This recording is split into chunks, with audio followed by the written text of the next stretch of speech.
Alright. So, last we left off.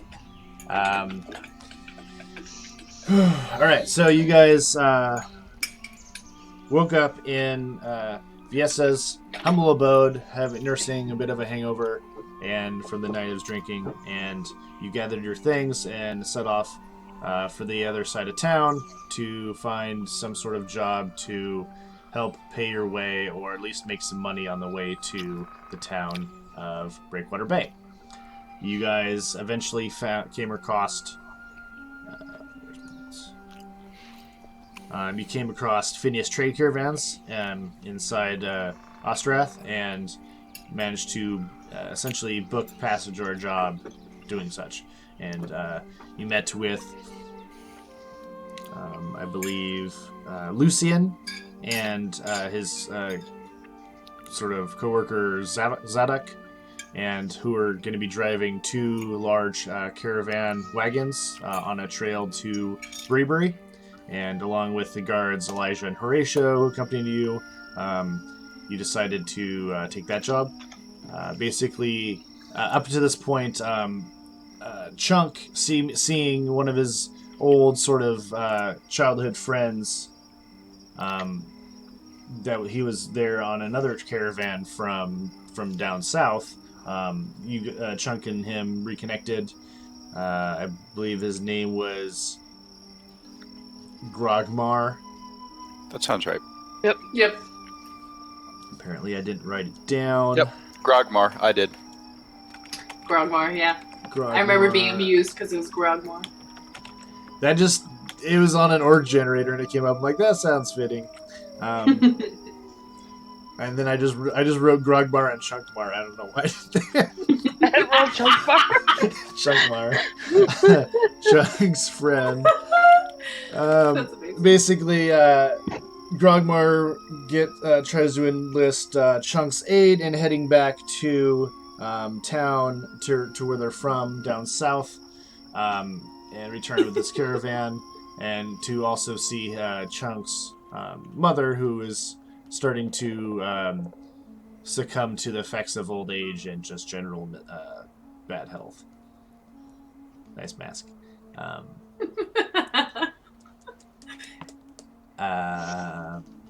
So then, basically, you guys, having found Lucian and the rest of them in the caravan, you meet a large Goliath woman that has already sort of taken up the job as well, who happens to be Lee, our druid.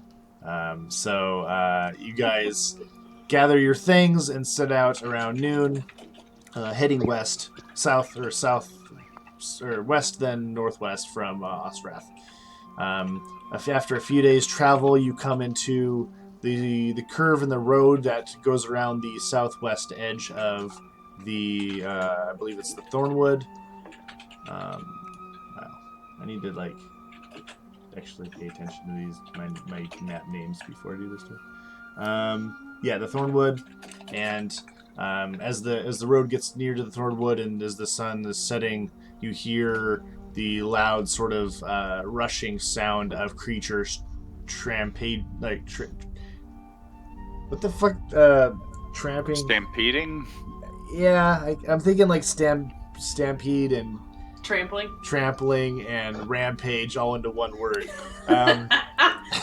So basically stampeding through the forest, knocking aside brush and trees, or not knocking down trees or anything, but just like running through the undergrowth, and they suddenly spill forth from the forest, seemingly attacking the loud caravan as you guys had been passing by.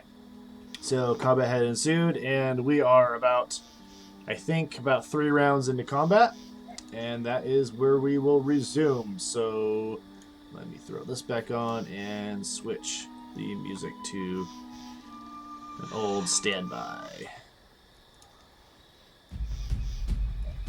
You still have access to this one. Yay. Sweet. Yay. It's so sad that they ditched all that music. It's so annoying. There's a lot of. I didn't mean to bring it up. There's a lot of people on the Roll20 forums that are pissed off about it. Rightly so, because there's a lot of people who like have custom playlists for all their campaigns and everything, and like upload it to SoundCloud themselves to use for it. So. That's Oh. fun. Question. Yeah. Okay, go ahead. Who's playing Val? Do you want me to play Val? If you'd like to, I don't have a problem with it. I'm just going to keep it simple. But you may if you like. I can give you the character sheet if you want to do it, or I can just play, 7 enemies and 4 or 5 allies. Stop playing with yourself, Seth. No. Hand check. Anyways. I haven't heard that in a long time. Oh my god, that's great. Alright, so speaking of which, Val is at the top of the round. Fish. So let's just you know what? Tell you what. Yeah, I'll run it because I probably know her abilities better than you do. That's true. Yes. It's probably true. Let's see. She has Revivify and Sure. All the heals. She went paladin. can certainly try to no effect. Look. It's a whole different experience having a camera on. why? I can actually point at the ceiling and stuff, and you know. Didn't you initially want to have the cameras on anyway? Yeah, but yeah. I think Nick wasn't happy with it or something. No, it's Mary. Mary doesn't like her webcam. Oh, it's Mary. She doesn't want any sort of man. NSA. What? She NSA. probably has her webcam taped over. Yes, she does. All of them. Why does How she many have of them? more?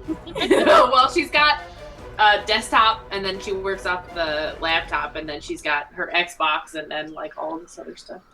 Okay. Yeah. So she. I don't want to do it. Where's? Holy crap! Her inventory list apparently can stretch. The hell is that shit? You should know what the items she probably has are. No, but there's like. She has the 2 scrolls, and they're marked as equipped. And apparently, there's like equipped uses resource prop and mods. I've never even seen that on equipment before. I don't even know. That's weird. Oh,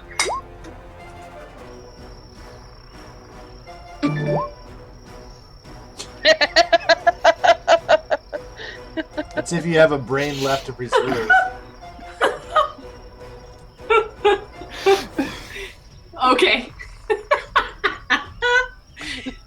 Will do. Alright, so she's, let's see, at her range, she can just make a bow attack from where she is, and there's allies within the target, so she's just going to try and take a shot with short bow. Does that give her a sneak attack? It will. Sweet. Why can't I click? Oh, okay, never mind. I Shit. can't click on that. Where are we at? Short bow. Here we go. Actually, you have a better chance with her dagger here. She'll stay at range. Just because that's what I said. All right, so let's try to get this one. Where is it? 16. I feel like that misses. I think that's gonna miss. Yeah. That's gonna miss. Damn it. See, this is why I don't play it. What's that? Why? No, it's all my fault. Yeah, that unfortunately that just misses. She is going to. She doesn't really have a place to hide it from here.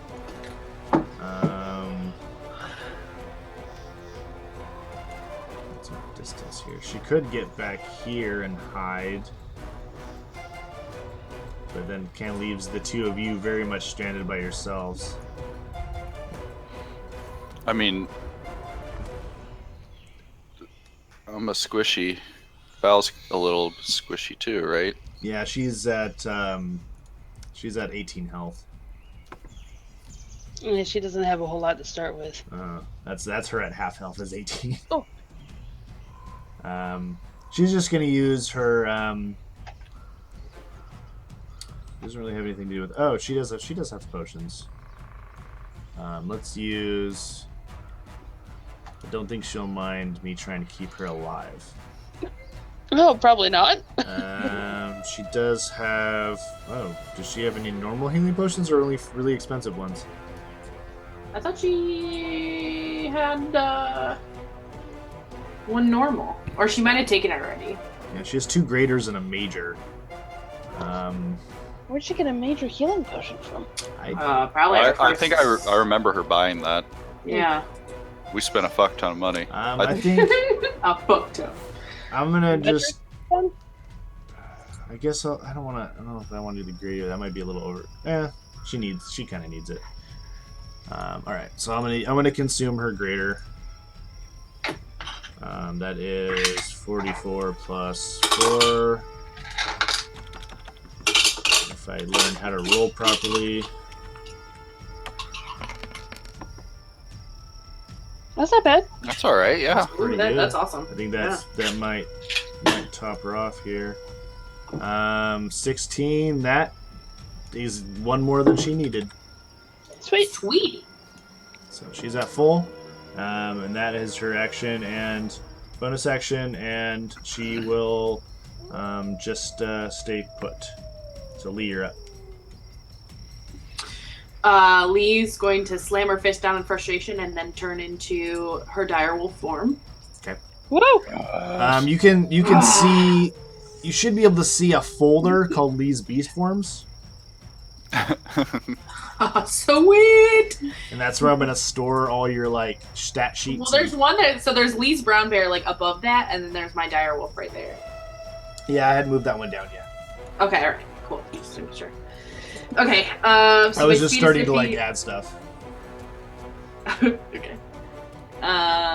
So my speed is 50 You with should. the direwolf form. You should be able to drag the direwolf onto the map. It should create a token. You should automatically have permissions to it. Oh. So I want to get here, Okay. essentially. Oh yeah, I like how this is going. I would say you're probably gonna have to at least move. You'd probably have to move about. You'd have to move like a square, probably diagonally down and to the left, and then transform, and then run around the south end. Otherwise, you'd be running around enemies. Okay. But I Can I think do with that then? I think with 50 feet, you should be able to make that easy. Okay. Yeah, you can pretty much just get to where you're at right now. Okay. And then I'm going to attack the guy directly in front of, To the right of me.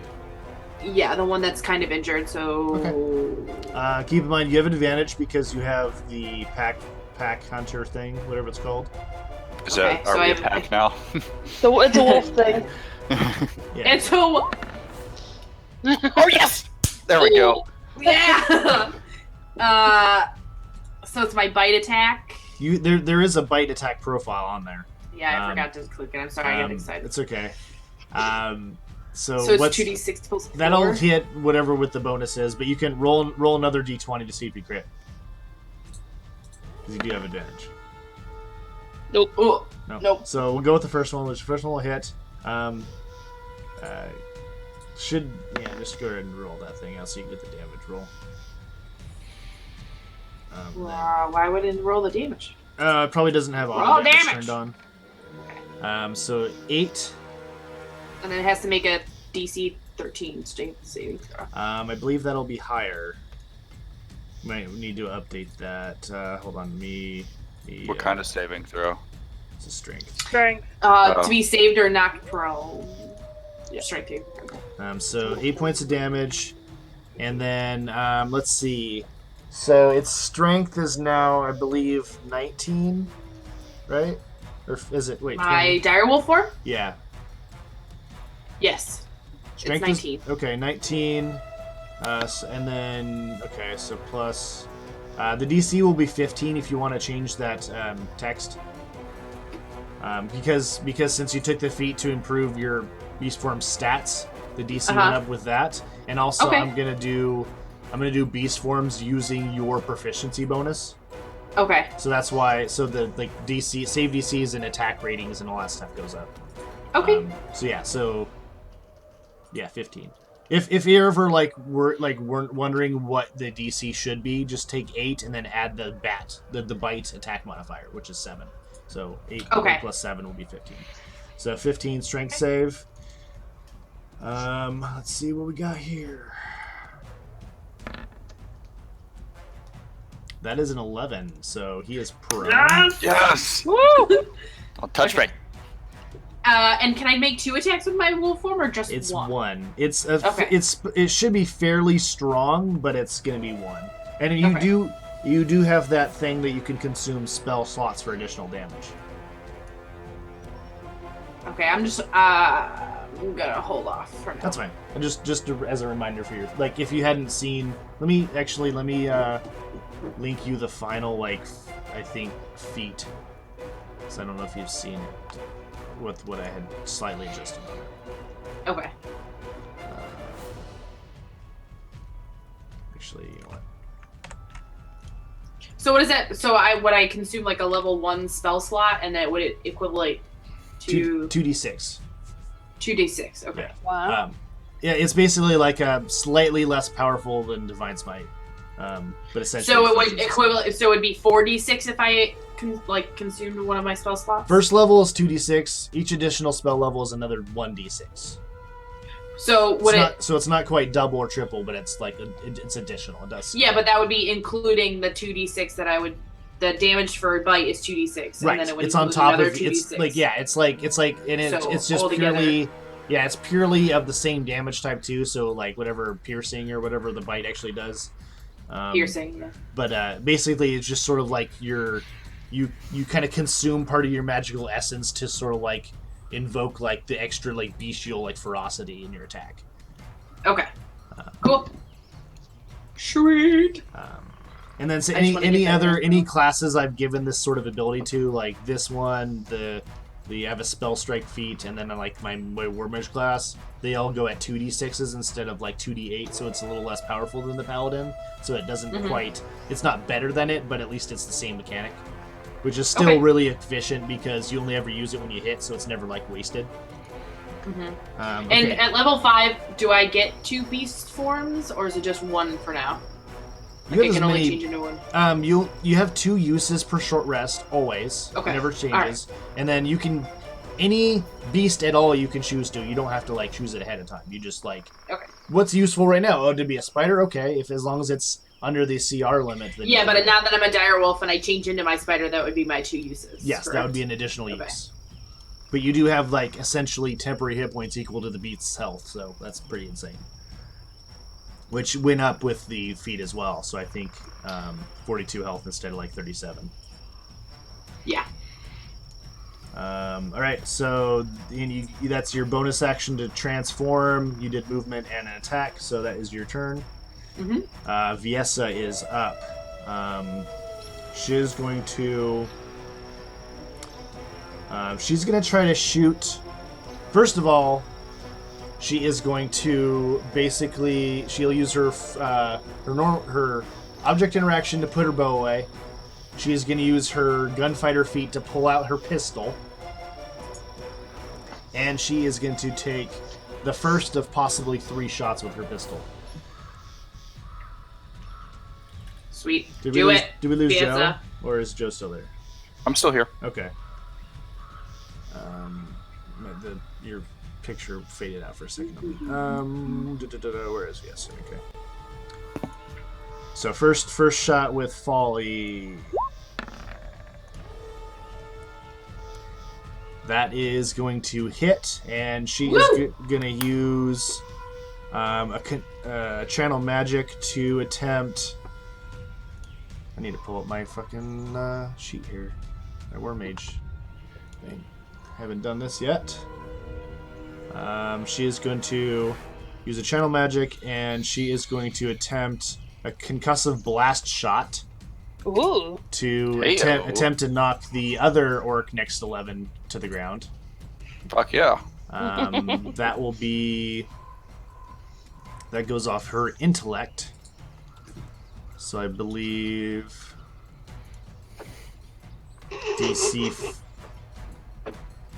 DC 14. They're not smart. Yeah, no, it's her intellect, but I think it's still strength saving throw. Oh. Because it's a magical effect that's like sort of forcing them down, so it gets stronger Yeah, with the I more see. intellect she has. Because it's like her, she's a caster. That is where is it? Strength saving throw. Okay, so another strength saving throw, and I have to beat 14.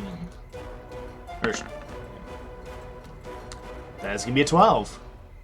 Yes! So this guy is knocked on his ass. So, Sweet. if nothing changes between now and my turn, I can run away without an OA, right? They can make one, but they're at disadvantage. Oh. But at disadvantage, I would take it because you have a high. My AC is armor. pretty high. Yeah. Yeah, so I would risk it. Well, let's see what happens. So I used, so I gotta do damage for this too. 7 points of piercing for the shot, and then the actual channel magic does another 1d8. Oh.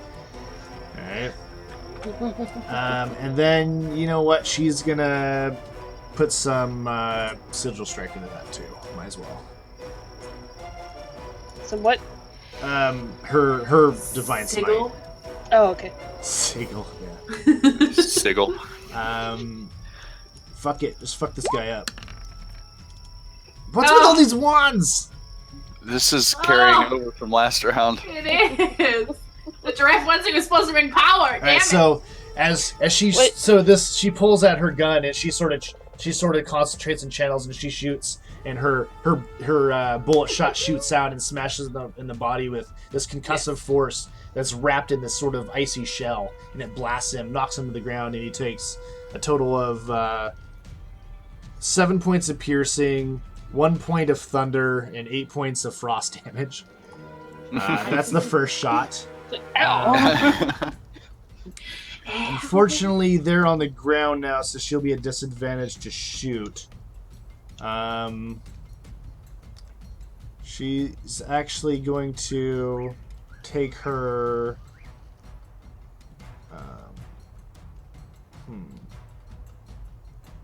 She's just gonna attempt to hit him with disadvantage.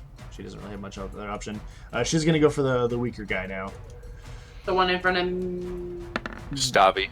closest. Snap. Oh shit! Yeah, I rolled disadvantage. Sorry. Heyo. That'll still hit. So I'll just click the lower one. That'll be 9 points. And she is going to attempt another 3 sigil strike. Just burn these fuckers down. I gotta remember to mark off my mana here. Hey. Yeah. That'll fucking destroy him. So shit, I'm down to 9 mana now. Okay. Alright, so he takes another 16 points of damage. He is gone. Levin's pants get a little tight. She's got one final shot as her bonus action. A little talk. The tautness. That is gonna miss. No. But so, and as she like she just goes, as she's like sort of like she first, you know, the first shot hits the first orc with concussive force and frost damage. takes another shot at the closer orc, just blowing him away with frost damage. The third shot goes wide, unfortunately, due to his prone nature, or prone position. And then as the last minute thing, she says, "Hey, you ugly, over here!" As her eyes sort of glaze over and turn this iridescent, like bright blue with arcane fury. Dope. That brings us to the guards, who have, with the driver's help, have somewhat secured the horses. So they're gonna try to move over, and they're gonna try to move up a bit here. Jobs. Yeah, I think 1, 2, 3, 4, 5, 6. Well, somebody didn't send them ahead with the cart. Yeah, you guys had told them to run ahead, so. Yeah, that was my fault, my bad. Yeah, I told them. They're each gonna sort of hold their spear in kind of the crook of their arm and bring up their light crossbows and each take a pop shot at the closest orcs to them. Which are the closest orcs to Ash, right? Yeah, the left one to Ash.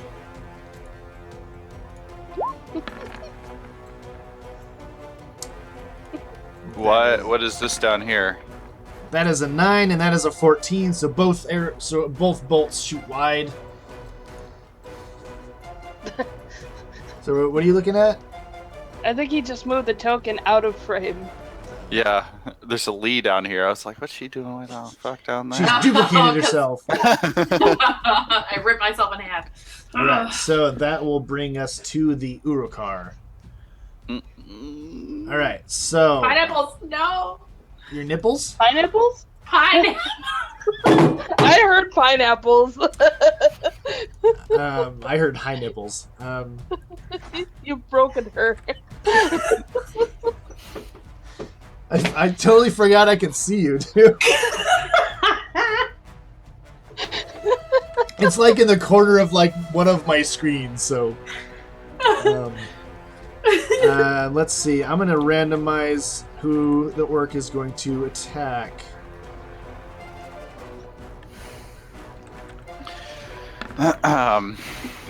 That is going to be... He's going to turn around and take a swing at this huge fucking wolf that's in his face. Yeah, I would. Actually, he's going to take two attacks. No. You're fine. You're a tank. Rah! He is prone, so this is disadvantage, which is going to prevent a crit. He's not going to... Okay.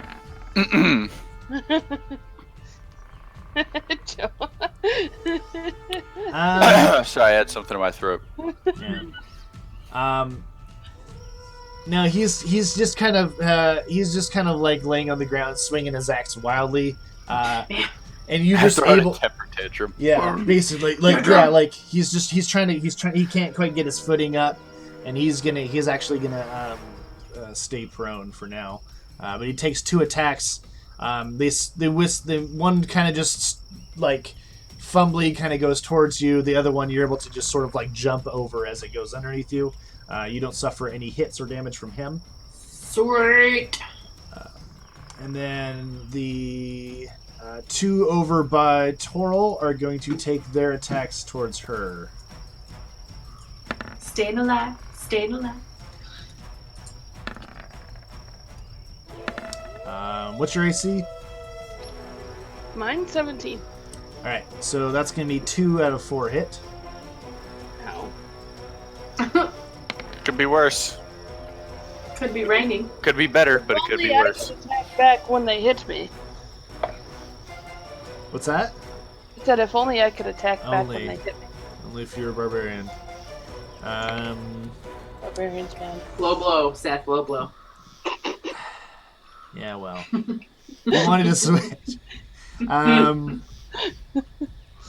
she's not dead. First the orcish. Now you take a total of 25 points of slashing damage, as each of them sort of hits you once and slices through your armor a bit, and leaving some gashes, leaving you leaking a little bit of red fluid there. Oh. Hey, you look about like me. Yeah. that brings us to let's see. And then those Urkar.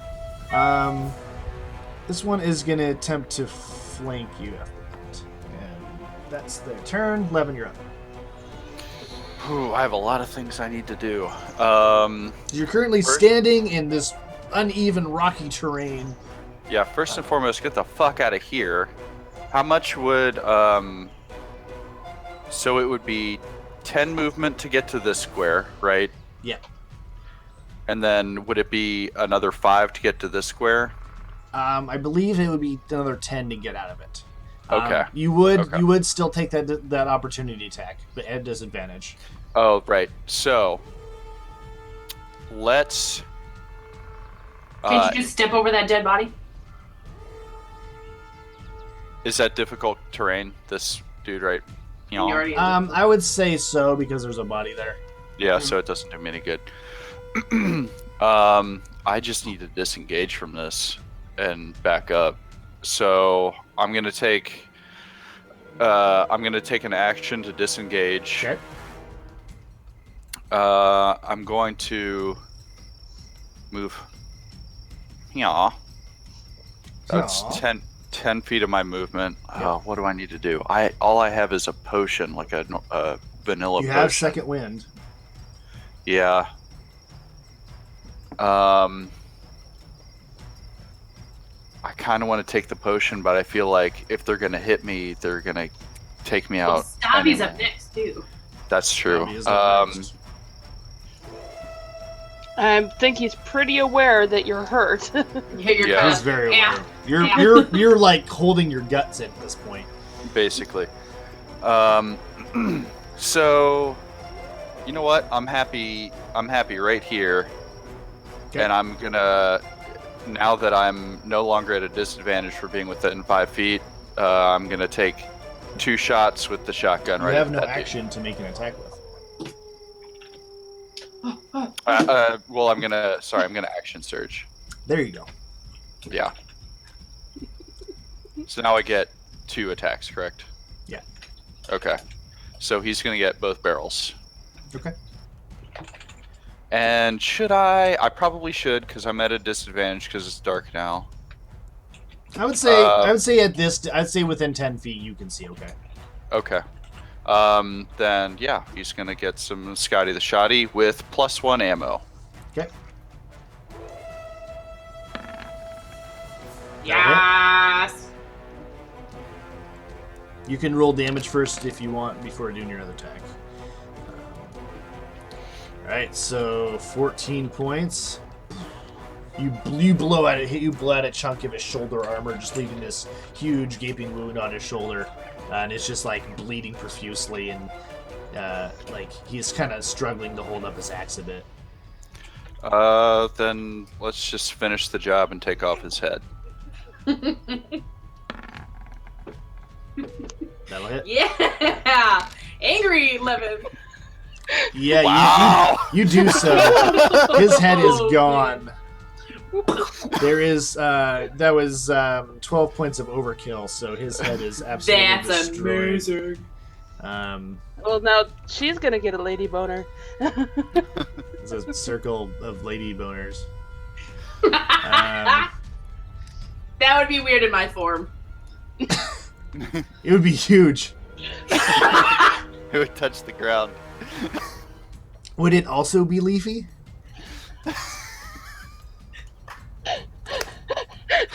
Yes.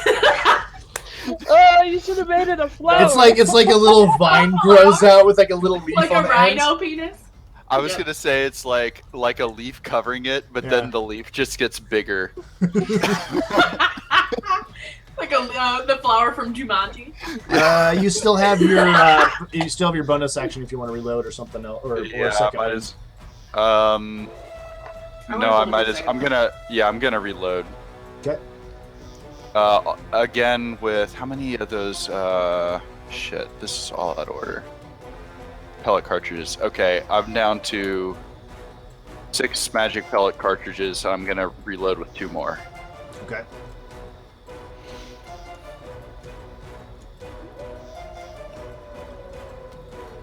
Is that your turn? All right, Stabby. Yep, I think I'm done. All right. Help. Oi. All right. So we got Toro over there pretty hurt, and Levin fairly safe-ish. Yeah, get Toril first. I'm gonna hit. Let's do. Uh, I have used 1/3, and I think that's it. Gabe, no. No. He hasn't had a chance to do much. What? What? Why are you yelling? Uh-oh. Because it was trying to only do my character sheet as the little taskbar.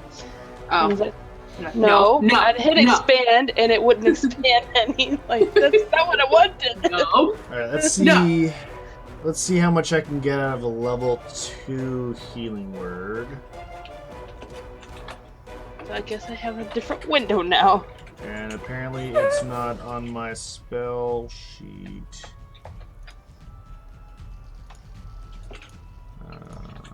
Level 2. He's going to drop 11 points onto Toril. 11? Yep. Ooh. How you doing, Toro? Hold on. I've got to go to the other freaking window now. 11, you said? Yeah. Oh, this is healing. Okay, we're good. Yeah. Oh, panic. No, and then Stavi is stabbing me in the back. with hearts. Lannister. So 11, and then take another 10 points as well, Toril. And then 11, you're up 15 points. Another, how many? 21 total, Toril, and 15 for 11. As he sort of chants, he grabs his holy symbol and he evokes, he channels divinity while he sings a healing word. So combining 2 of his healing spells. What song does he sing? He sings. I get Baby, knocked I down, love you. but I get up again. No, you're never gonna get me down. I'll get Yes, knocked down. he is one. Chumbawamba is a dwarven name from the great keep of. Anyway, Doesn't Scanlan sing that too? So I can yeah, sing he it. has once. Yeah. All right, so he uses channel divinity and a level 2 spell. That's his action and bonus action. He is going to then use his. That can't quite get that distance. He can get to about there, or he can leap and then get to what there. He is going to just start running towards where Toril is, I think. Oh boy. I'm coming, Toril! Alright, so that is Stavi's turn. Urkar Brute needs to make a wisdom saving throw. Oh, that's what that that's is. why. Okay. And I a was- -2. That's a 6. He is still held. Woo! Oh, did I hold him? No, Viesa did. Yes, I did. I was like, God damn. You're holding getting a little bit more taut. Lemon. Yeah. Dora, Becoming you're up. uncomfortable at this point. What? Lee, with your passive 22 perception, you definitely notice it. Just like, oh. Oh my. Oh my. This is my rifle. This is my gun. There are many like it. Wait. Would Val notice too? She has pretty good perception as well, I think. Yeah, I think she's got like 27%. 27, 17. Oh.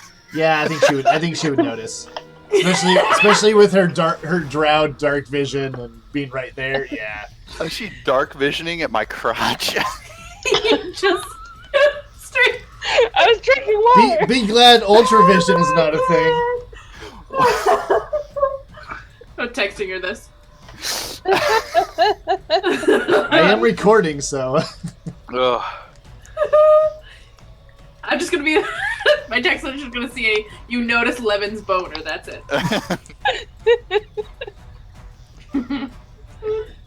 It's looking not as bleak, guys. Yeah, this got turned. It's that wolf.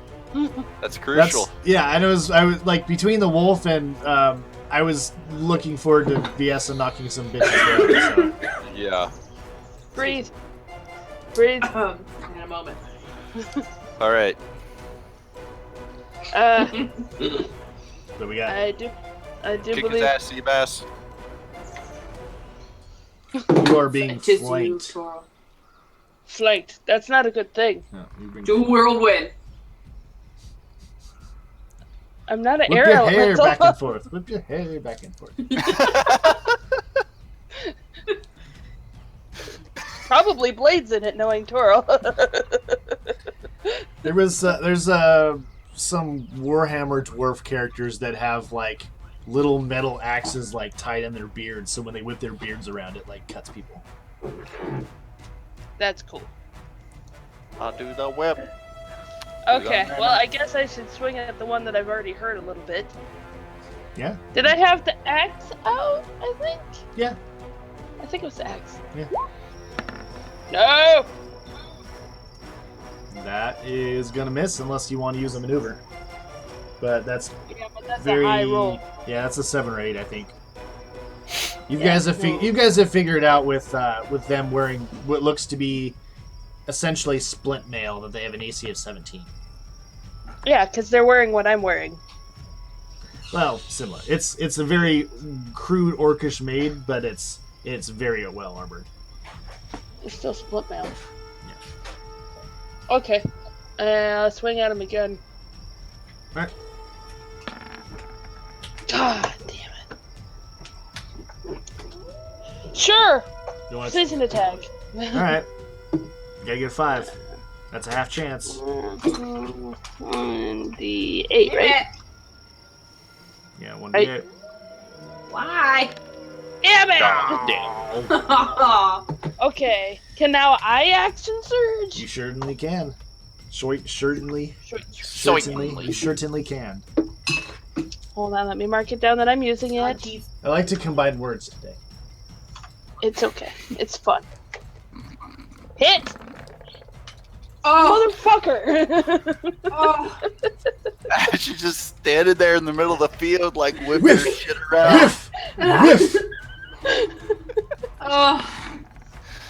Oh Yeah, my god. That'll hit. Tell me that hits. Yeah.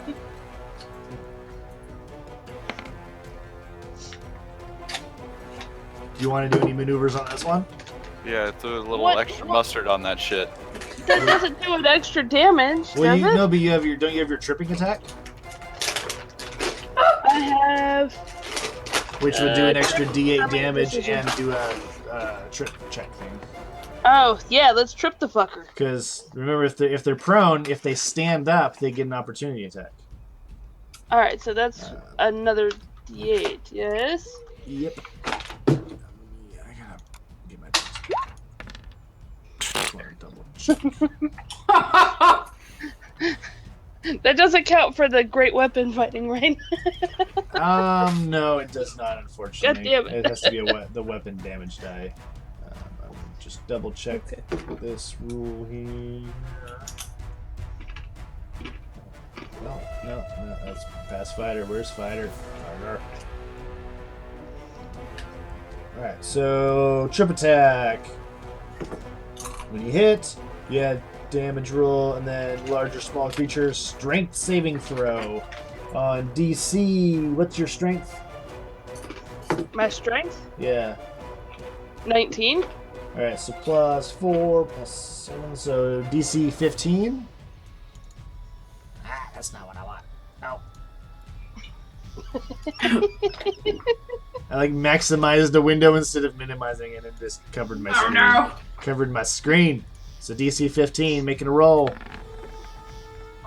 That is a 14. He fails. Oh! Oh.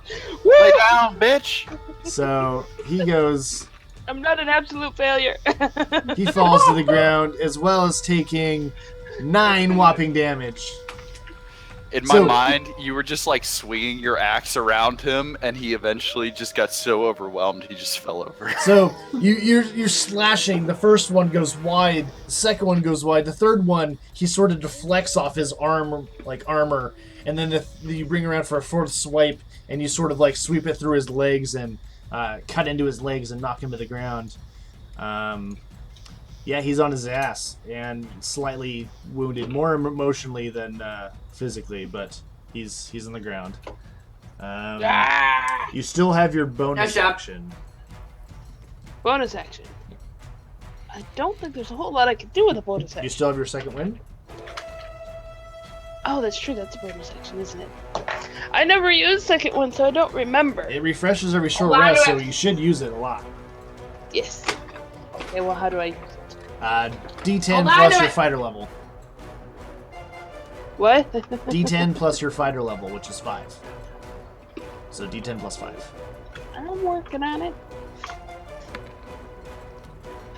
Oh my god! For fuck's sake, Ash. Oh my god! Restore 6 health. Wow. Wow. Hey, you know what? I'm back at what I was before that last round. It's true. It's like it never happened. Figure how... Except in my mind. Maybe you need to change your game color so you'll get a different color of dice. Like, to change your dice. They're cursed? The red dice are cursed. The red dice are cursed. Alright, so that is your turn. Unless you want to move. No. Okay. That brings us to Rakgi, who is in the back corner there. Let's see what we got. He's going to cast...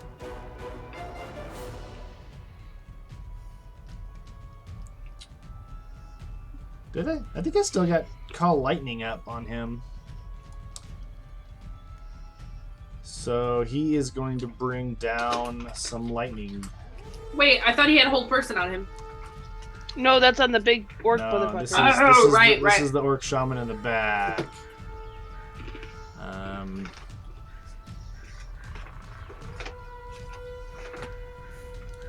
What is that? He is just going to try to bring it down right on the wolf. God damn it. I need a dex saving throw. You should be good at that. You have good dex now that you're a wolf.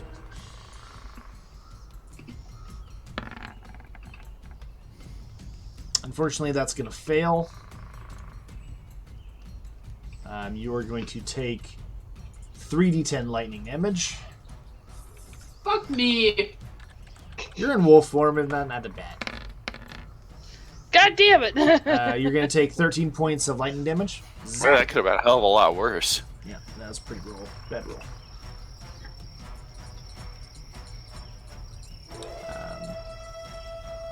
And where is he at?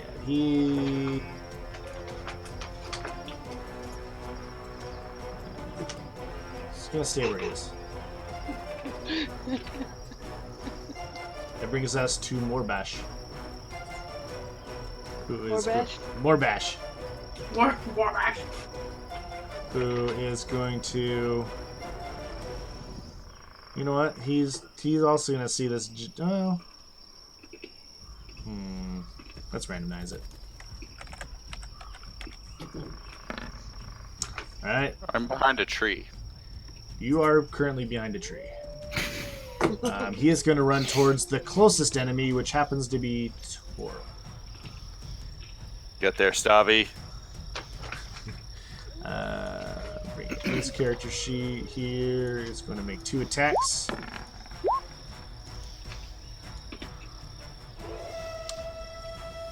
That is going to be a fail and a 26.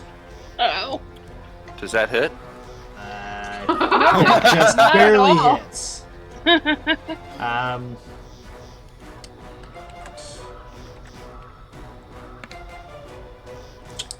You take 20 points of slashing damage.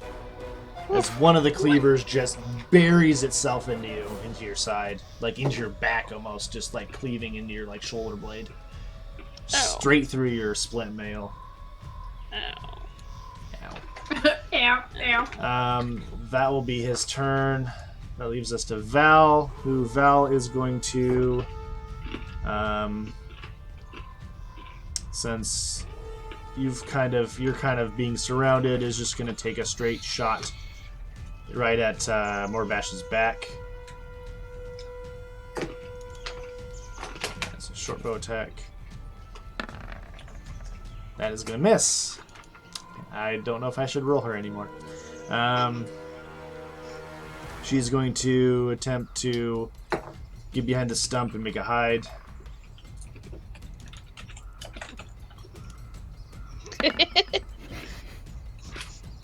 Which passes. Probably. Alright, so she's hidden behind this tree trunk. Lee, you're up. I'm sorry. God damn it, Seth. Okay. I'm gonna do the big guy. Run up to the big guy. All right. Do him. Go ahead and roll attack. big guy things. Attack with advantage, because he is paralyzed.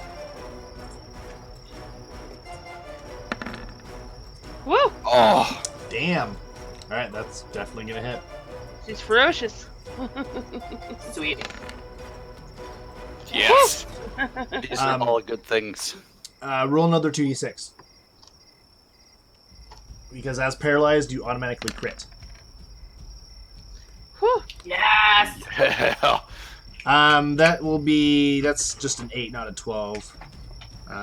Just because it doesn't double the strength part.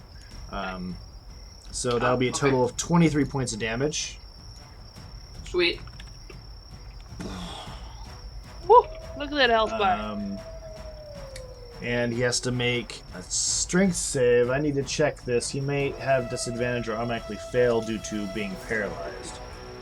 Oh, she's just gonna knock his ass over. Pretty much. Yep. I'm just double checking the condition penalties. I think at least has disadvantage. Paralyzed. Automatically fails strength and dexterity saving throws, so he just falls over. Woo! Not that it's any additional benefit because he's already paralyzed, but if he ever gets out of it, then he'll already be on the ground. He won't be able to charge at us so fast. Yeah.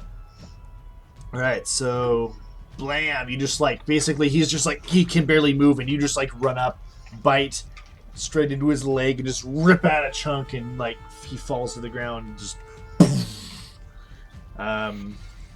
that brings us to Viesa. She is going to use her bonus action to reload her pistol.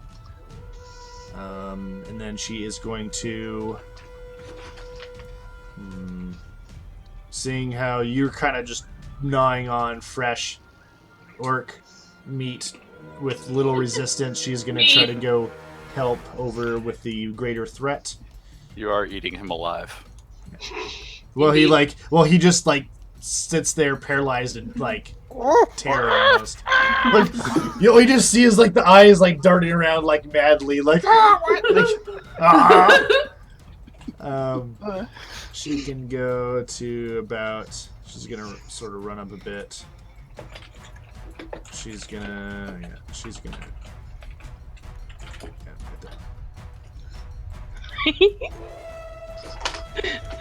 She sort of runs up, brings forth her pistol. She's gonna take. So I've used, I think, 1 channel magic. 1 channel magic. 2 channel magic. Thanks, Count. Yeah,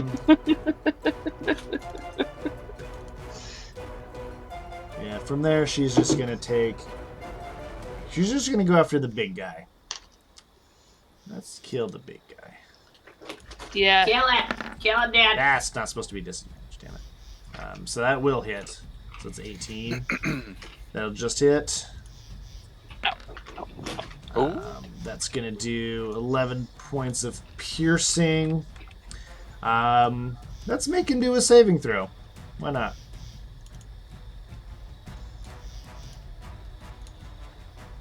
For what? The whole person? She's gonna do another thunderous shot. Ooh. He rolls a 6. So we're Good. knocking all kinds of bitches down today. Yeah, these motherfuckers ain't got shit on VS. They're all like, they all have like 18 strength and they're failing save checks, or strength saves. It's pretty ridiculous. Alright, so he's knocked to that ground. Then he suffers another D8 as well from that, so another 5. And which kind of sucks for her because at range she knocks them down and then she can't really hit them very easily after that. So she is just gonna like she's gonna blast at these other who's There is one that's still standing. yeah, but she only has 1 channel magic left, and I think I'm gonna hold on to that. How about she is going to she's gonna take a shot at the one standing one, and she's gonna make a sharpshooter shot.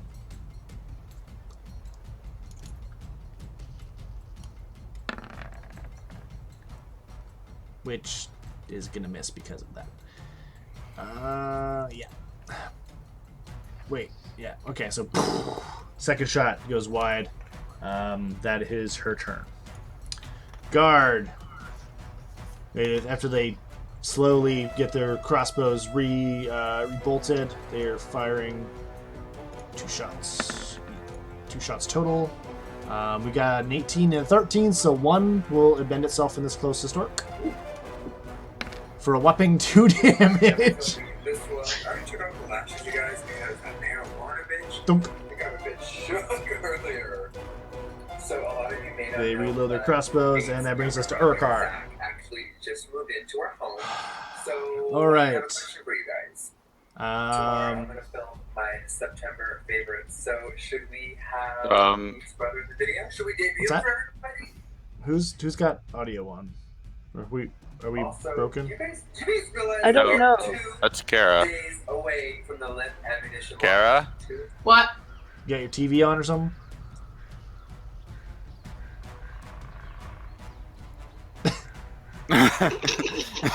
I'm guessing she had meant to mute herself. Can't hear you.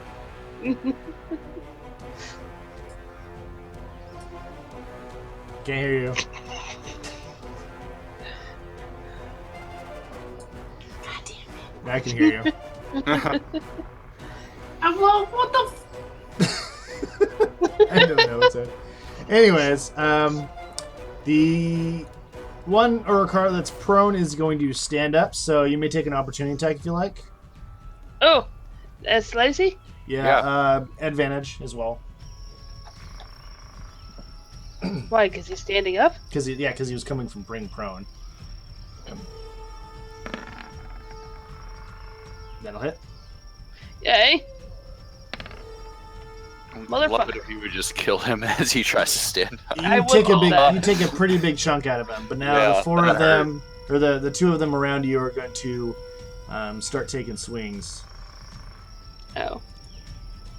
Right.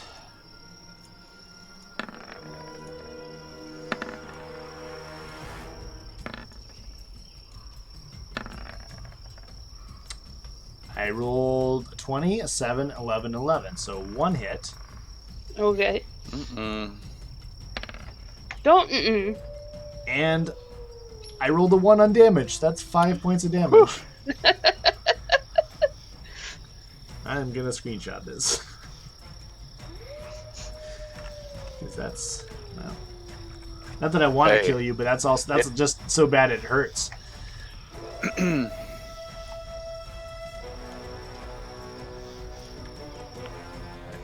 Well, we're at about the same health bar now.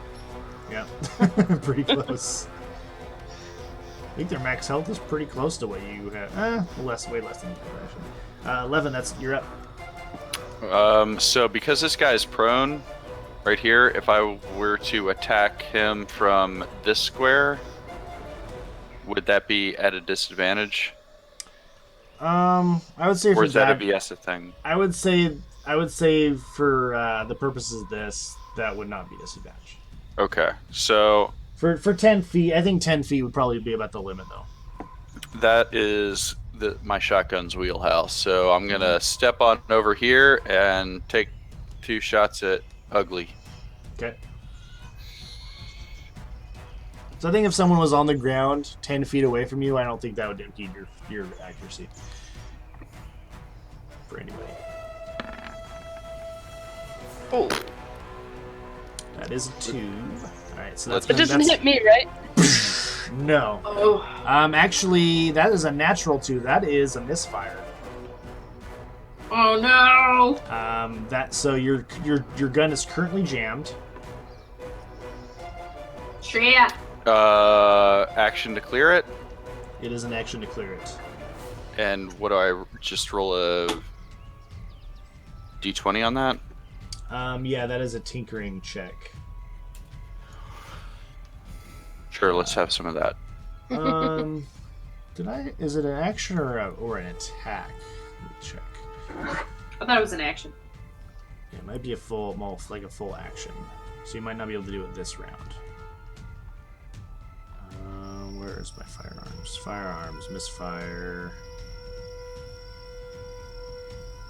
Yeah, spend an action and repair it. All right, so yeah, so you'll have to wait till next turn to clear the jam. What can I do in the meantime? Pick up And your then you gun. could just drop it and pull your other gun out. Well, that's what that big purple blob is, my other gun. Oh, Because Okay. I threw it over my shoulder. I'll pick up my other gun.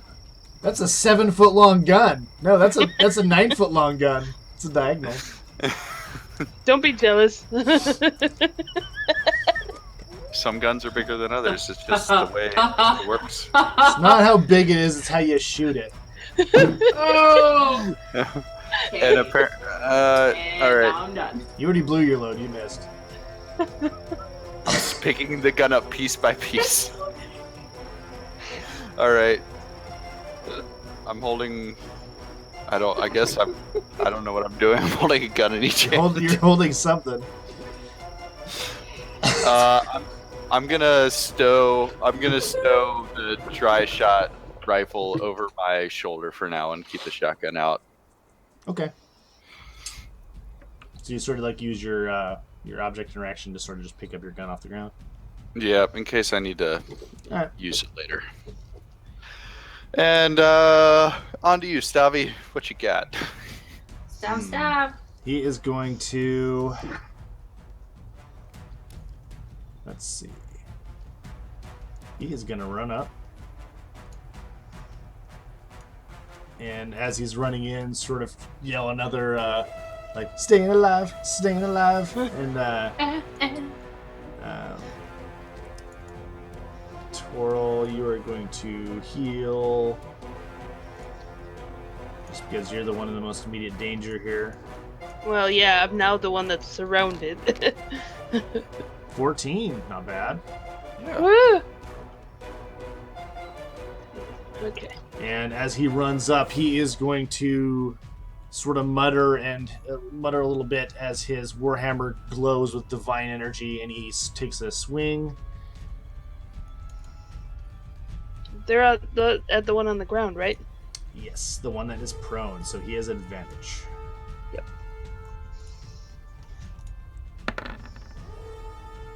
Good thing. That'll hit. So this is gonna do. Let me just make sure this works. Yep. And to build a profile for this. 8 points of damage.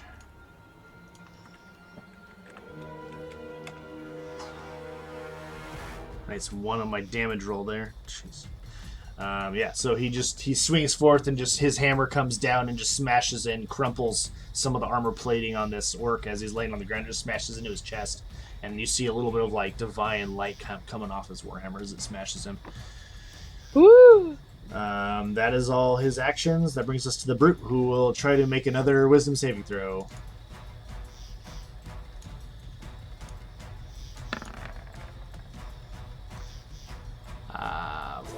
14, which I believe is just gonna break out. Yeah, that's gonna drop.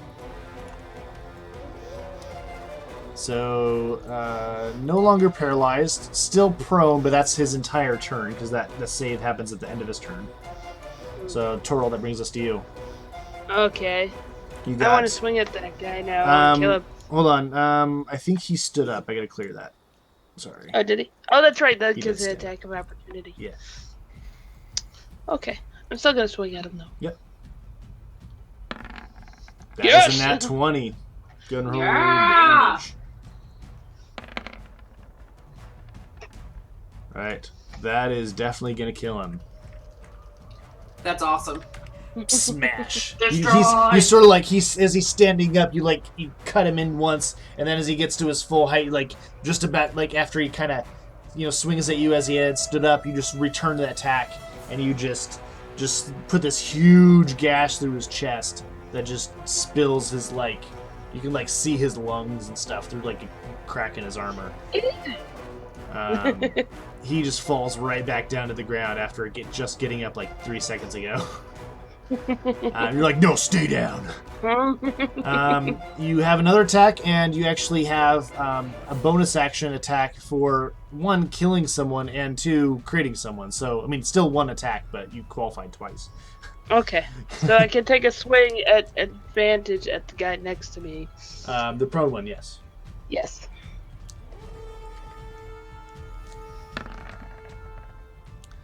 And 14 then- will miss. Yeah, 14 will miss. Unless you got a maneuver left that you want to use. I do have I do. One of those One of those. things.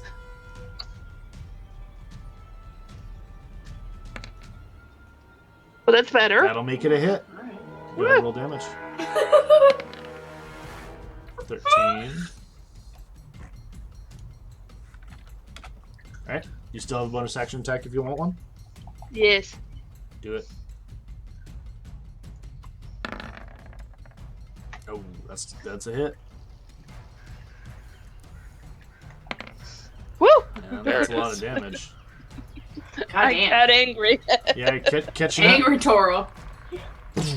Just takes two blows. You just one just slamming into his leg that's already Just axe slaps it. yeah. You're just you and basically Stavi are just beating him while he's down, and you just you bring your head down, your hammer down, and you cleave part of his jaw right off.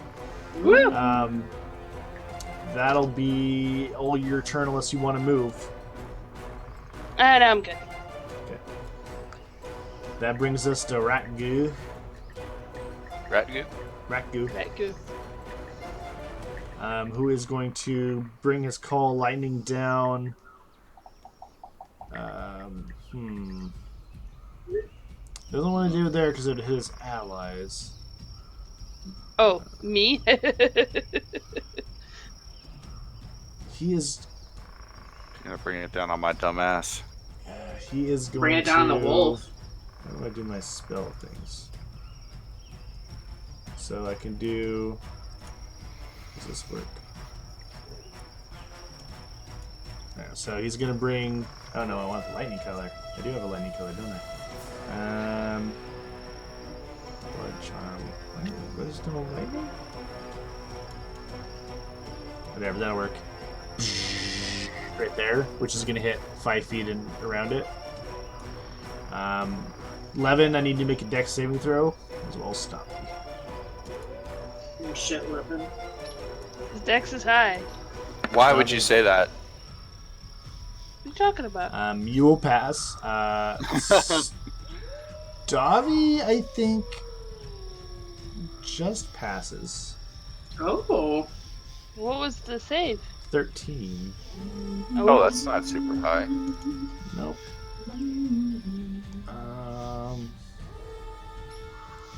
Where is it?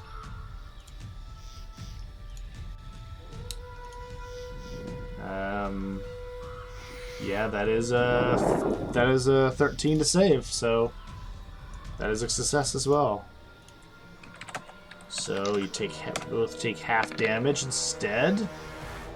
Which is good. Yeah. Because that was a decent roll. That was, you each both take 10 points of lightning damage. Stop. You get burned a bit by this, like, lightning, this storm cloud that's, like, hovering over you guys. And he's starting to see this situation isn't looking too good. He is going to start making a break for it. Get the fuck out then. We'll have a whole band of orcs after us later. Whew. And then Morbash, as it's turn, he kind of like glances and he glances around and not seeing a pretty good situation here. He's just going to try to swing wildly at the two dwarves from the ground. He's just kind of desperate and being smashed here. Right. Bring up his thing. Disadvantage for being prone.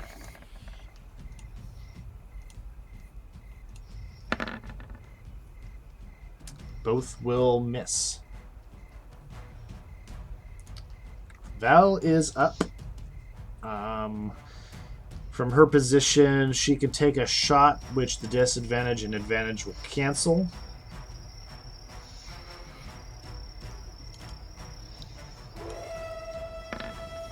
And that will hit.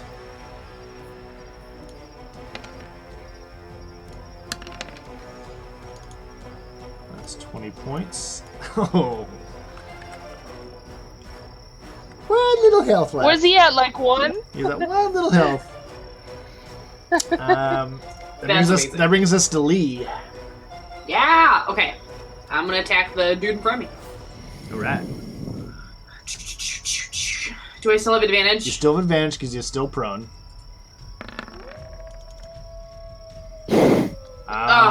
Let me check. Unfortunately, that is gonna miss. God, what? How does that? How do I even? Okay. He's not as armored, but it's a 16. He's still got like metal plates like strapped to his like huge like hulking like muscles. Anything else you want to do? Sorry.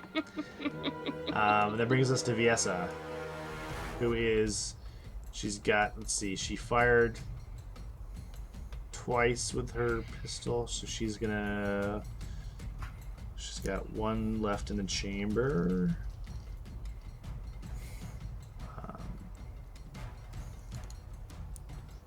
She is gonna ignore that bad guy for now. She's gonna just shoot at the one that's standing. So it's a better shot for her. That is not gonna miss because she's gonna use her last channel. There we go. 9 points. Piercing, and let's throw 2-point sigil strike.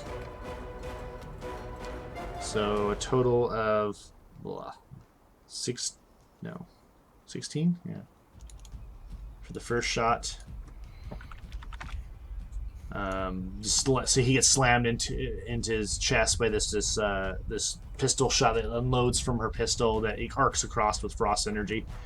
And as you notice, her eyes start glowing even brighter blue, and there's like a tinge of like blue to her skin as well. She's going to bonus action reload and then take another shot.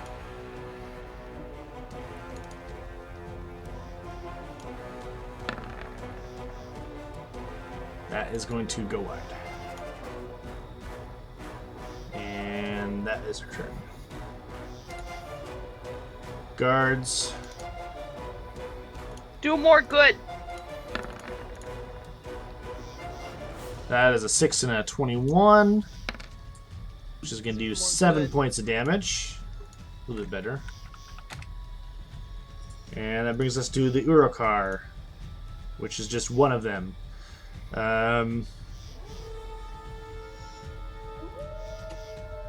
He is going to.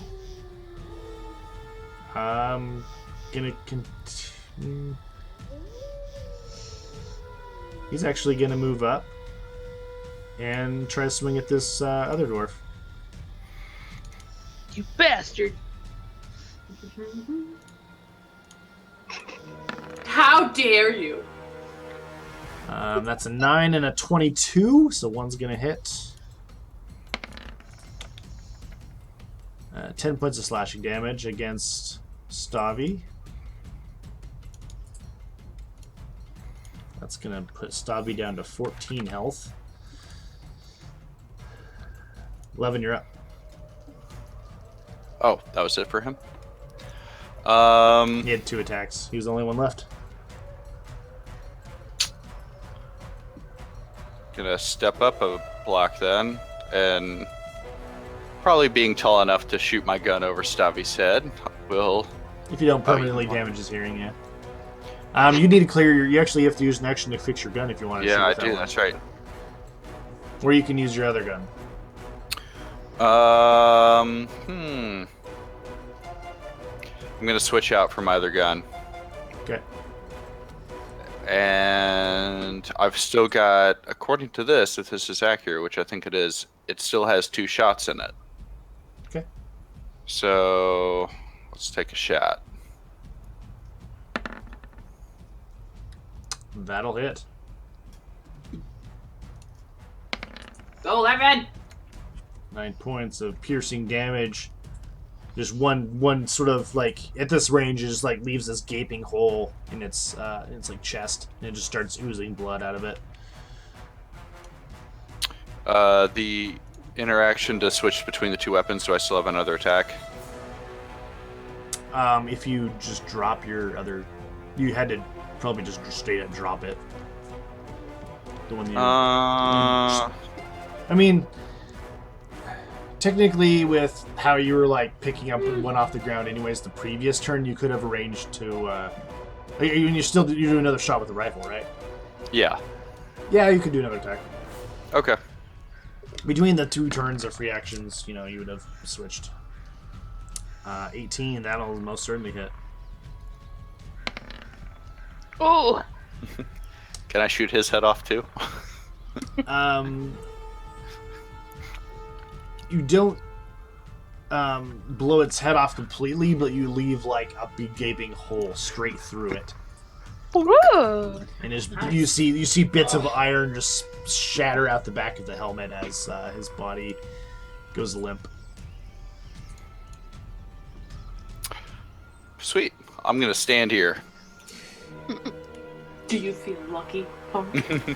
That brings us to Stavi, who is gonna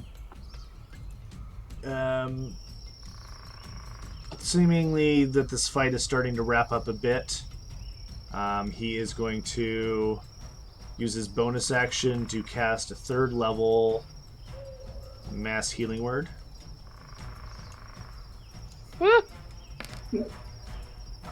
So everybody gets 10. You get 10 hit points, and you get 10. So plus 10. Ooh, ow. VS is good. Val's good. The rest of you guys can take care of yourself. And then with his action, he's gonna swing one of the guys down. Try to finish him off. With advantage. Being prone. Oh. Whiff. Oh. He just like they get the orca's just kind of flailing about on the ground a bit. And wait, which one? The one in front. Okay. Yeah. Homeboy right here. Right here. Got it. Cool. Rainbow fart. It's great. No, that's a Excuse me. Long night of drinking. Accurate. That's a dwarf fart right there. It's magical. Yeah, he just like the guy is just kind of squirming around, and Stavi's hammer just like smashes into the mud. That brings us to the Urakar Brute, who is going to... he's going to stand up. So, Lee, you can take an attack.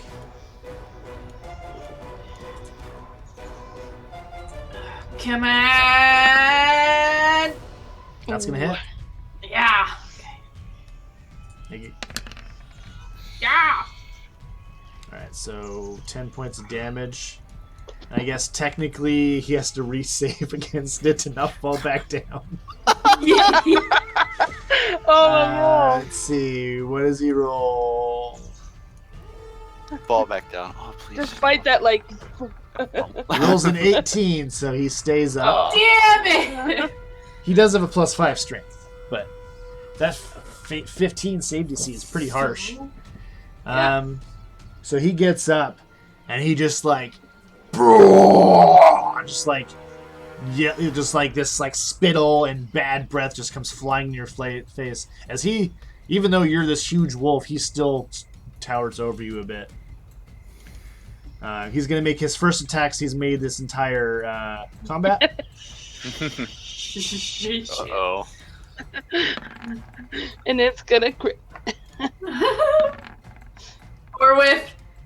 That is gonna be 2 hits. Oh, damn. You take a total of 27 points of bludgeoning / slashing damage as his just bladed fist just come pummeling into your body.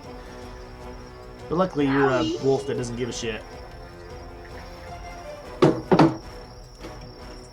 This prone marker. Ow! That brings us to Toril. Yeah. Do what Stavi could not. Yeah, I'll slice at the guy at my feet, I suppose. Yep. Yeah. Attacks with advantage.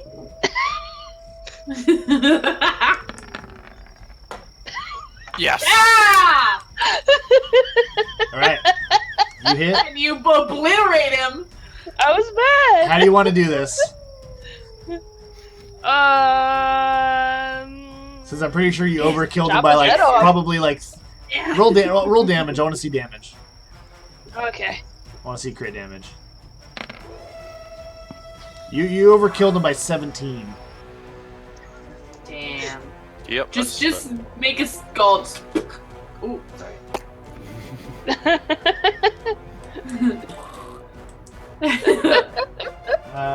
Yeah, is that what you want to do? I said chop his head off. Yeah, okay. So you just like you his head just cleanly rolls right off. Like you just cleave straight through flesh and bone and steel, and it just plops right off. There's not much more I can say about that. It works. Yep. Rangu, he, as far as you can tell, he's disappearing out of sight. God damn it. You son of a bitch. Shake wolf fist. Yeah. At this point, like, he's like, he's like 180 feet, 150 feet away from you guys. So you lost sight of him in the darkness. Hello, darkness, my old friend. And that brings us to Dead Guy, and then Val, who's gonna pop out from behind her cover and try to take a shot at the big brute guy. Come on, Val, hit something. Technically, she is hidden from him, so this will be with advantage.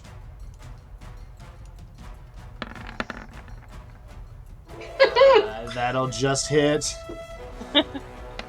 Yay!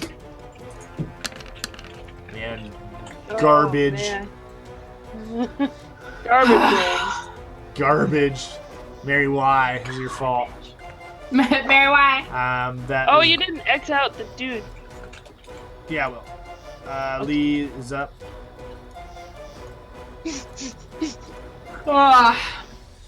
All you guys, this big brute in front of you. That'll hit. Yeah! Kill it! God God damn it! How do you want to do that? Yes! I want to leap up on his chest and push him down and then just, like, rip his face off. On his face, off.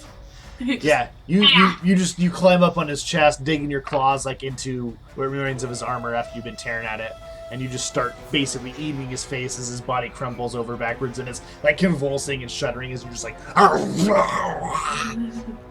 Angry Lee. Yeah. Lee has temper. That is combat. Tantrum. You guys survived. I'm still not feeling great, but Yeah.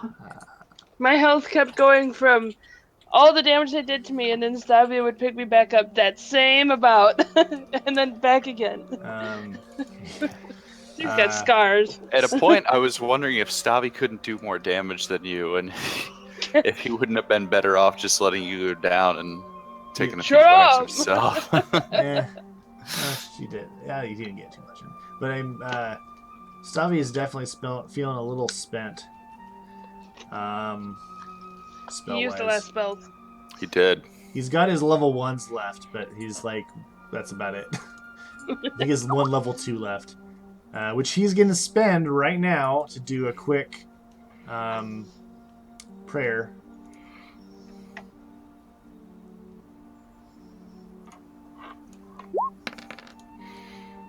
So everybody gets 11 back.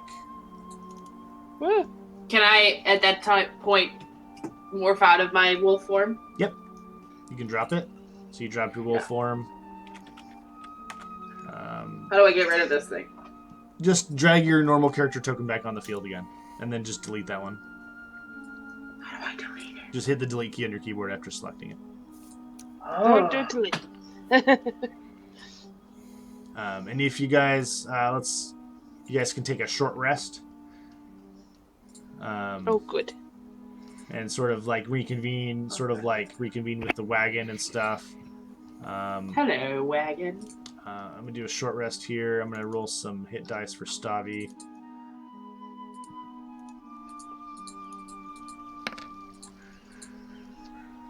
Yeah, let's do 2. Plus 15, that'll bring me to 50 out of 52. Wait. What? I'm gonna roll a couple as well. I had did I have 32 this. hit points? My maximum hit points was 32 for Lee? I thought it was 40. Maybe it was. Lee's hit point max is Hey, I'm not feeling too bad now. 32. Okay. So you guys take some time, do some healing magic, take some time to band yourselves up. What was the hit die again? Just click on the hit dice button on your creature sheet. Oh, does it auto do it? Yep. Yeah. Lee thanks Davi for saving her life. I owe you one, dwarf. You look like you took care of yourself there, lass. I owe you one, dwarf. Interesting to see what you can do in a fight. Because That's none of if I them have survive. seen. None of them have seen each other fight. So Do you often turn into a large wolf? Yes, depending on my temper. Do you mostly have control over that, or? Complete. Oh, good to know. Don't worry about him. No. Wait. What? keep Why and shouldn't you worry about Lee like pretends to whisper like a loud whisper so Lee can obviously hear him. Yeah, Levin, keep your silvered weapons close. You might go feral. If you make me angry enough. I don't believe that. And as you do, Runs away. as you do notice, the moon is about 4 days from being full. Oh. So, just for Levin. It's Val werewolf now. No, just yeah. So yeah, no full moon right now. But so at least if she's a werewolf, it's not because of that. So all right, so I'm gonna close down this turn order here because that's gone. And you guys want to say any? Okay. So finally, these guys are gonna. Oh, whew. Thank God you lot were here. Those were mean. Yeah, huh? You guys did great. Right over their face. God damn it! Hey, you!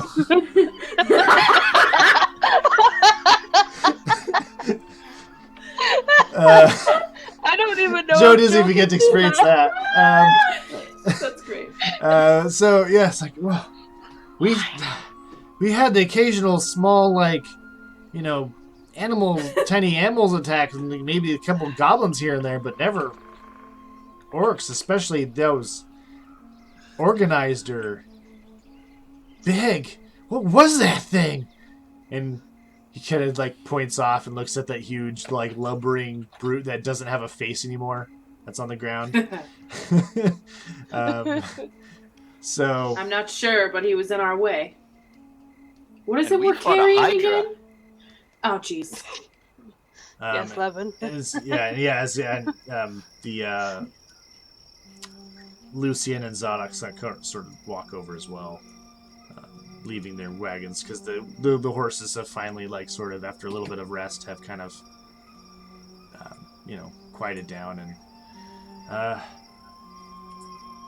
we're not carrying anything dangerous, just supplies, food stuff, a few weapons, but nothing.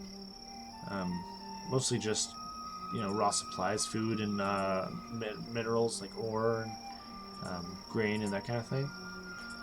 What was the price that we were being paid to escort you? Because I'm not sure it was adequate.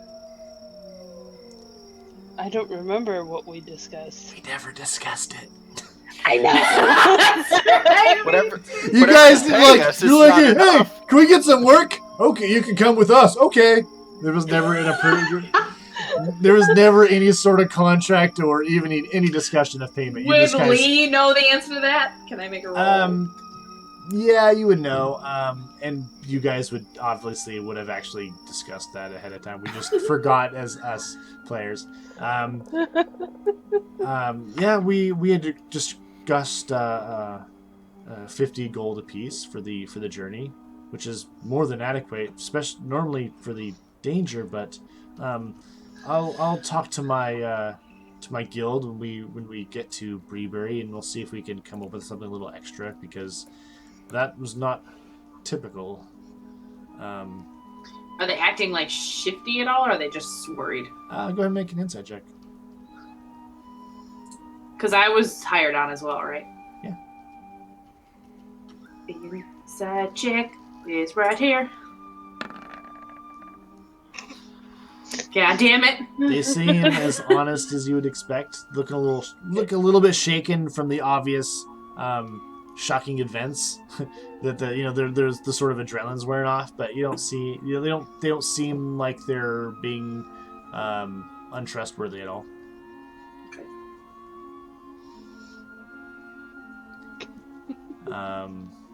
Stavi is mostly just kind of tending to everyone's wounds while all this is kind of going on. Val's like going around retrieving arrows out of bodies because she doesn't want to waste that money. She seems like she'd be pretty stingy. Yes. That's more money to be gambling with. And Viesa is also sort of like writing her stuff, making sure all of her belongings are on her, reloading her gun, reholstering it. Levin, if you want to take the time now to fix your boom shotgun. This is still just a straight tinkerer's roll, right? It's a tinkerer's roll, and you got to beat the DC. I believe is 12. Maybe you should ask her for help. Yeah. Viesa, this is Yes. a problem I've had repeatedly with this gun in combat. It jams so frequently. Do you think you could help me clear this barrel? Yeah, sure. I'll do what I can. I got my tools here with me. Never leave home without them, right? Yeah. Go ahead and make the drinking check with advantage. Lee is gonna walk up to Levin and be like, "Do you always Yeah, you're fine. have a problem during battle?" Oh, I go off Performance issues? half-cocked all the time. I mean, After all the load questions or statements earlier, that's even better. That's pretty great. Performance anxiety. Lee just juggles and kind of No, walks away. Stabby kind of hears. He's like, no performance anxiety over there. I think his anxiety is always permanent.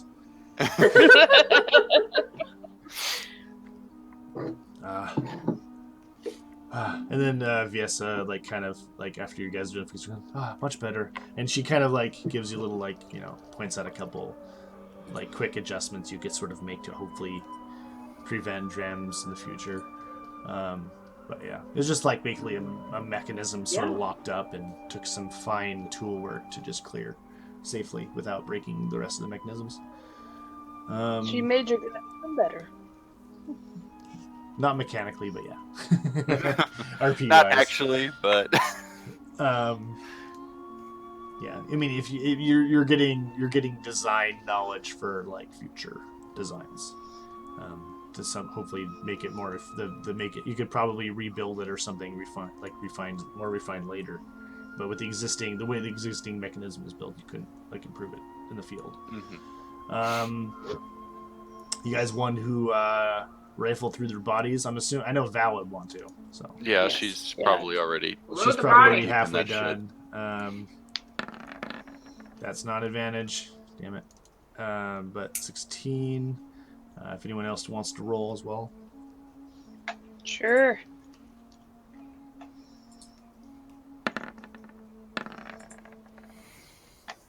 Nope.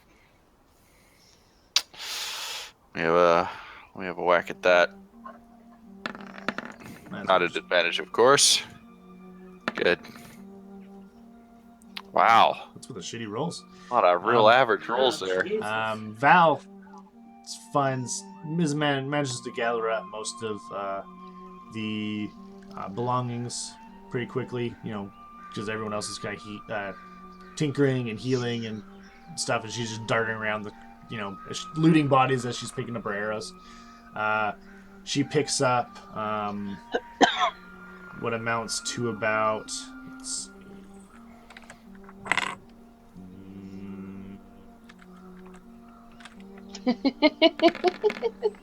what?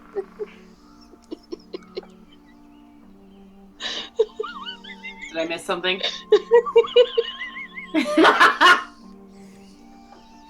I missed it. I wasn't paying attention. So divide by 6. Oh. Did we all just make like 3.64 gold? I'm probably going to round it just so it's an even value here. Oh, it already was even value. Each get 14 pieces of gold. You found 84 pieces of gold between a lot of them. Not too much. They don't carry a whole lot on them. Oh no! I messed it. Okay. What did you do? I broke it. What did she do this time?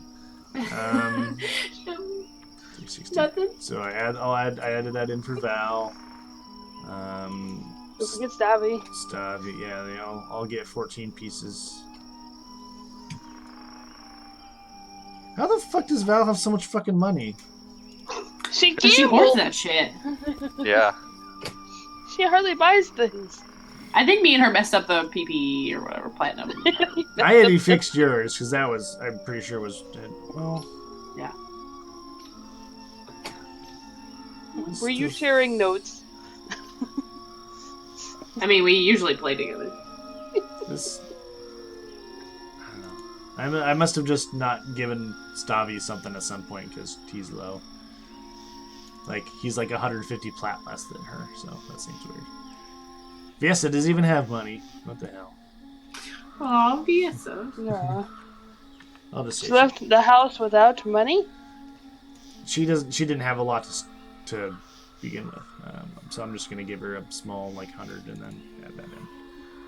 She was just distracted by Levin. She's been working. She's What?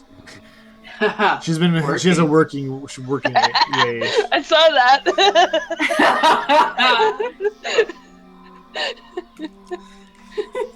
Hair flip. She's next week.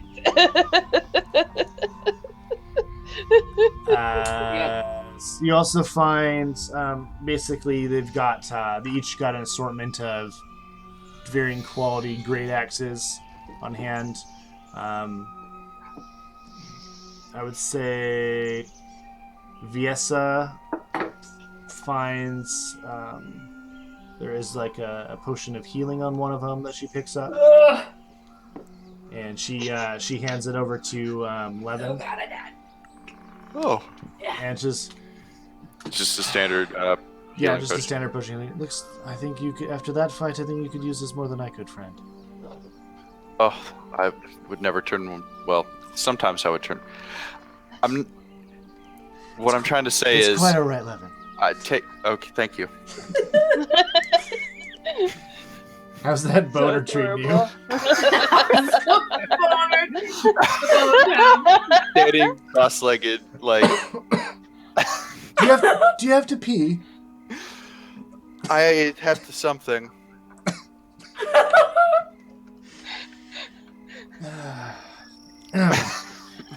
You also find. Let's see.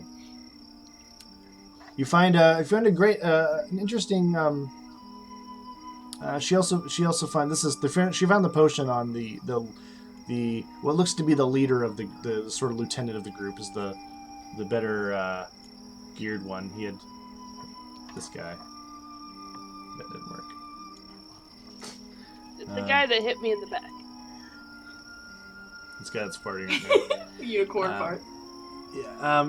That's where she found the healing potion, and she also, you see her picking up the axe that he was wielding and sort of looking at it inquisitively. Is it a special axe? Do you ask that? Oh yeah, I mean it's an axe. I'm gonna notice somebody playing with an axe. Yeah, she's picking it. She's kind of running her fingers over it, and you kind of notice it. And she kind of notices you, Iyengar. She says, "Toro, come here." Oh, what's that? What's up? I think this axe seems to be exuding a faint magical aura. Ooh. And she, over the course of this little rest here, she is going to cast Identify on it, because she can do that. Oh, good. Ooh, fancy. As a practitioner of the arcane arts. She identifies it, and she hands it over to you, and it is basically a great axe that has the properties of it's adamantine, so it has increased damage dice. I don't think I'm going to have there's not a real D dice for that, so it's going to be let me figure out the average here. I think let's just put 2d8 for now. So it does an extra. So instead of doing 1d12 damage, it does 2d8 damage. Oh, okay, I see what you mean. Didn't you already get an adamantian weapon, Toro? No. I don't think anybody has. You guys have gotten the armor and stuff. Yeah. I thought someone did. Maybe that was Chunk. It might have been the sword that Val picked up in the cavern with the Hydra. So there's an adamantium longsword in there because she does have a special sword in her inventory. I think that's what that was. Special sword. Sword. It's listed as special sword. So yeah, you find it's that the great axe that you find is also enchanted with just a +1 enchantment. Enchantment. If you noticed on my my homebrew document for under all the magic item stuff, it's on the last page. It says enchantment. See, it didn't show me the full page for some reason. It's like 5 pages long. Okay, so it does 2d8 instead of 1d12, and it's +1. Yeah, then it's also a +1. So it's a fairly valuable weapon. Yeah.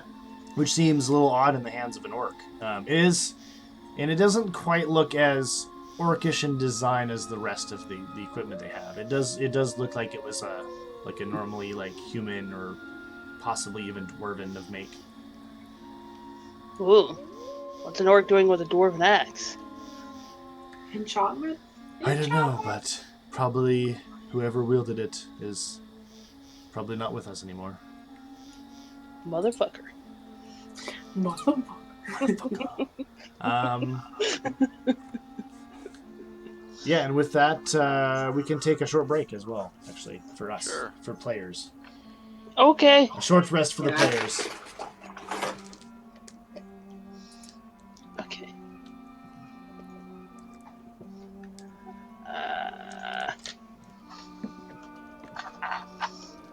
I could close these like 7 monster windows I have open.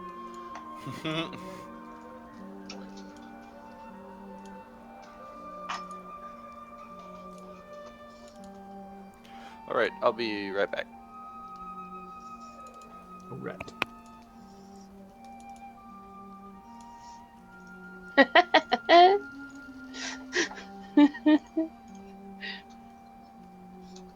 Yes. Just coming up with a new name for the attack. Okay, so it's strength +1. Crit range is 20, right? If you just, Damage. instead of strength +1 for damage, if you just put 1 in the magic bonus box, it'll add it to attacks and damage. Oh, okay. So, but leave the other one blank. Yeah. That's for like, just like, raw increases like dueling or some other effect. Yeah. So it's strength +0, proficient, magic bonus 1, crit range 20, damage 2d8 plus strength, right? Crit range 19. Crit range. And see, I asked. 19. There we go.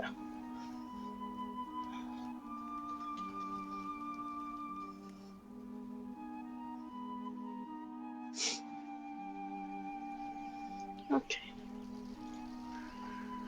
There we go. Should be actually doing. I rolled your damage. Let's see. Hey, it did better than I probably would have, knowing the way this has been going. Yeah, that looks right. Okay. I will be right back now that that's in. Copy that.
Meow.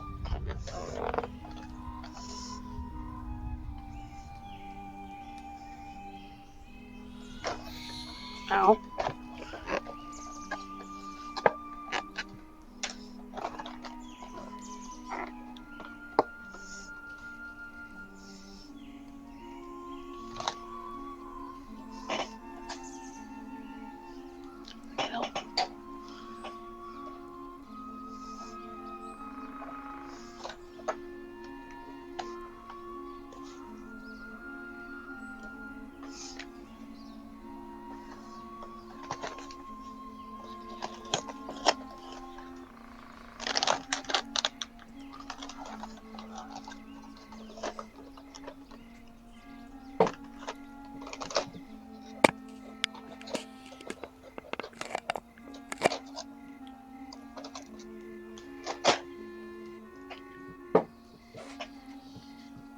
Ooh, squishy.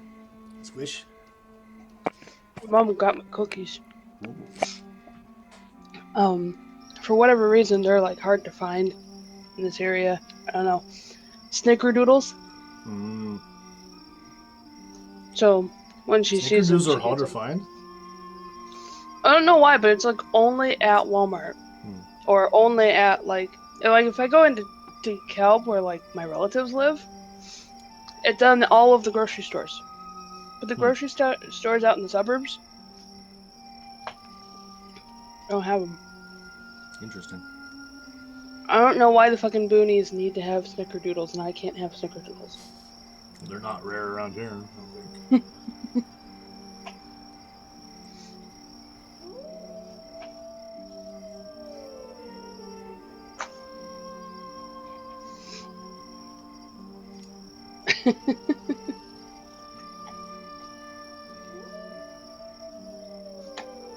Spoon. So yeah, short rest.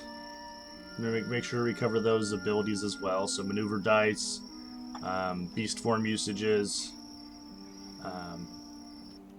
Fiesta will get back. Does the action surge come back too? Or is that a long rest? I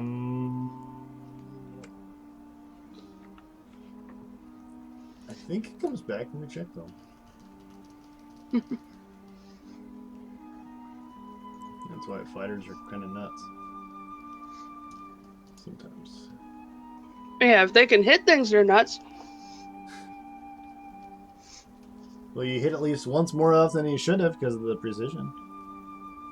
It's true. Maybe I'll eventually remember that I have it. Short rest, so you got your action surge back. Okay. You also got second wind back. Mm-hmm. And your maneuvers.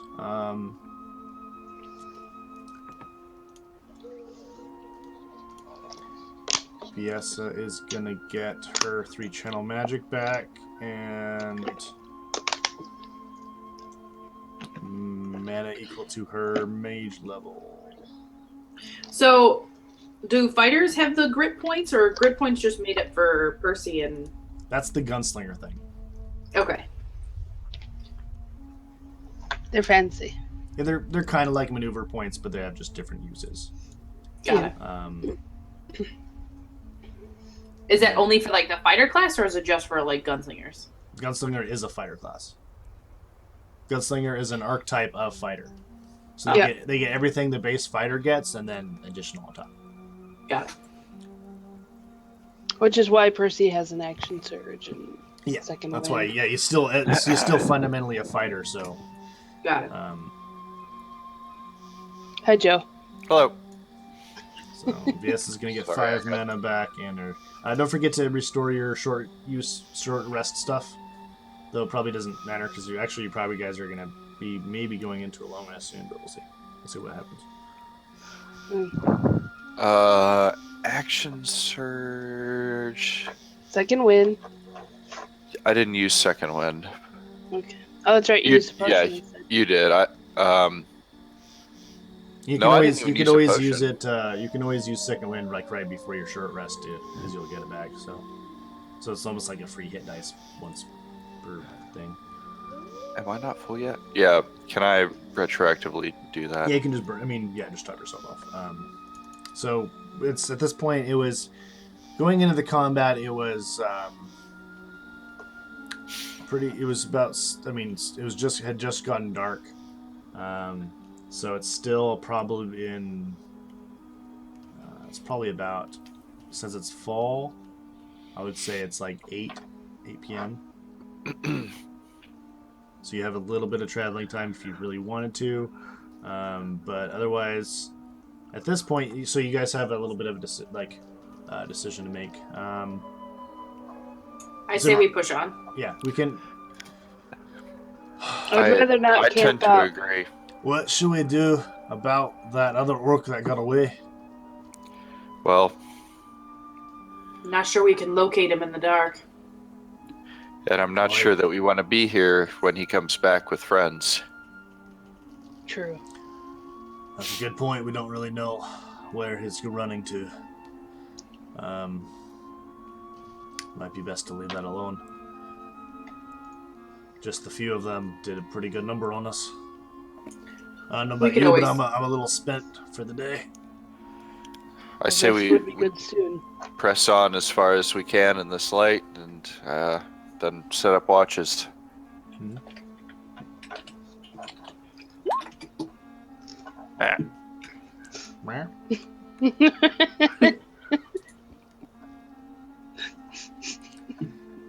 What, Lee?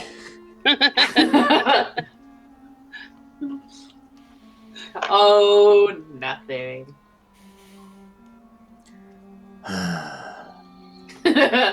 All right, so I guess we got another hour of travel, I think, in us. At least we can get away from this attack point. At least make ourselves a little harder to find. So should we carry on then? Yes, let's go. Yes, I think that'd be best. As Lucian's kind of looking a little nervous, kind of plucking the embedded javelin that's stuck in the side of the cart. Kind of struggles a little bit. Plunk. Well, let's go then. Come on. Throws at the ground. You guys pick up any of the sort of discarded. Most of the armor is pretty much ruined on the orcs, but their weapons look possibly usable. But basic, just great axes.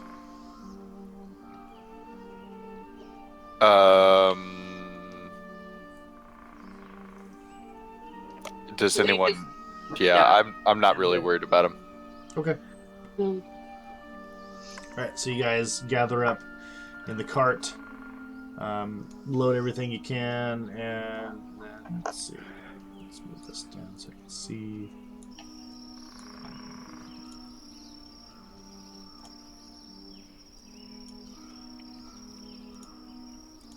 What? No Fiestas on this, man? What? On the road again? Alright, so you guys start traveling further west. You make it a few more miles before making camp. Or assuming you want to make camp. You guys want to sort of set up a watch for the night? That would be a good idea. Do you... Lee wants first watch. Do you want to stay near the road? Do you want to head off to one side a bit? What's your plan? Lee opts to stay off the road. But we should stay on the grasslandy side. Okay. Instead of the forest where we just got attacked from.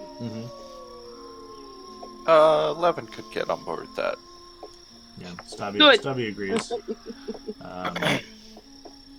You guys, so you made it a few miles up farther. You go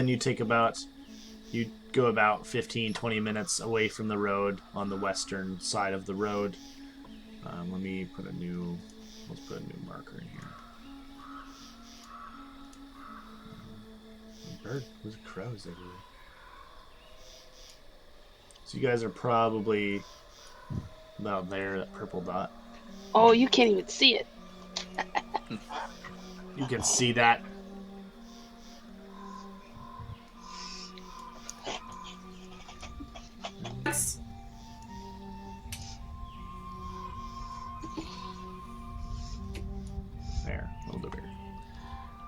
Probably wrong color, but.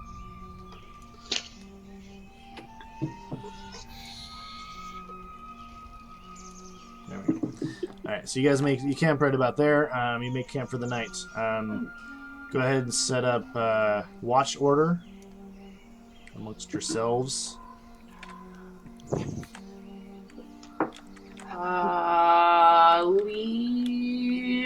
Val can cover pretty much all the shifts except one, can't she? She can do 2 because of being an elf.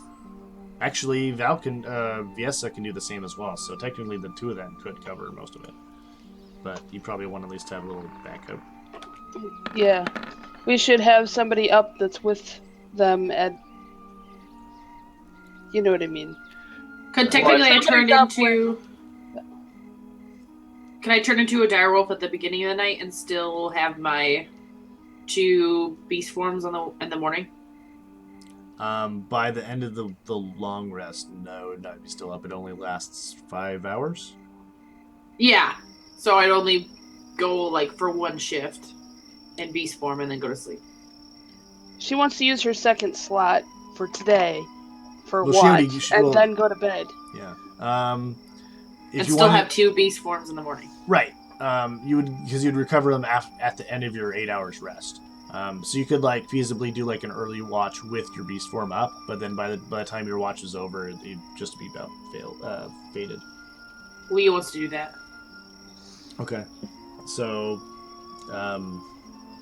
Lee's on first watch, and I'll have Viessa take the first. She'll assist with the first 2 watches, and then Val will do those second 2 watches, so 3rd and 4th.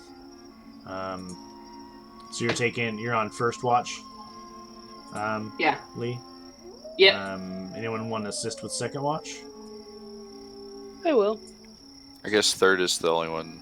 Yeah, I'll be hop on 3rd then, with Val. Okay, and then Stav will wake up early and sort of accompany 4th. So every watch has 2 people basically.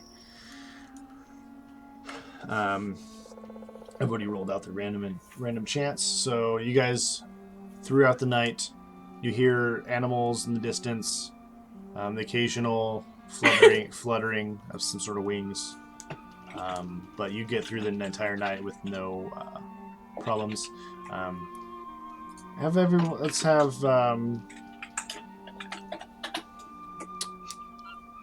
whoever has the highest survival, which might be Lee. Mine's only 2. Mine's at 3. I have 7. Yeah. Go ahead and make a survival check. Yeah. Yeah. This is determine like how well you're able to sort of cover your tracks, having left the road, so you can't be traced. Got it. So you guys get through the entire night.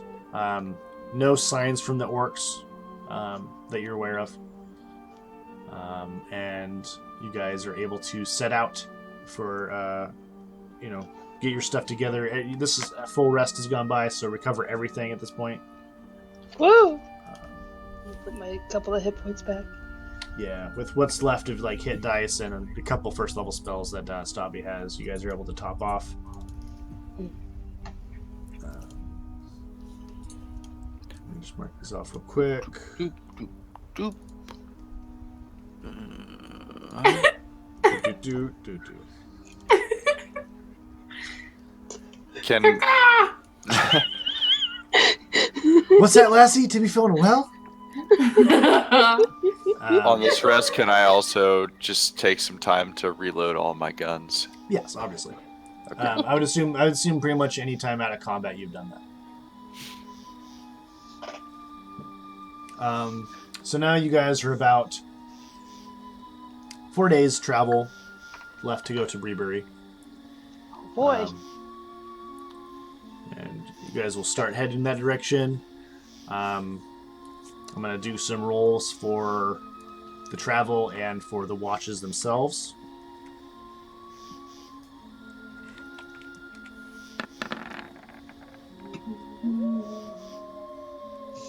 This music is fantastic.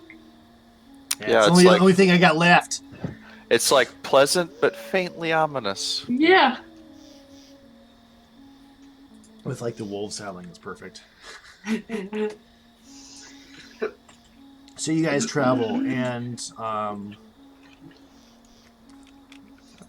you guys first.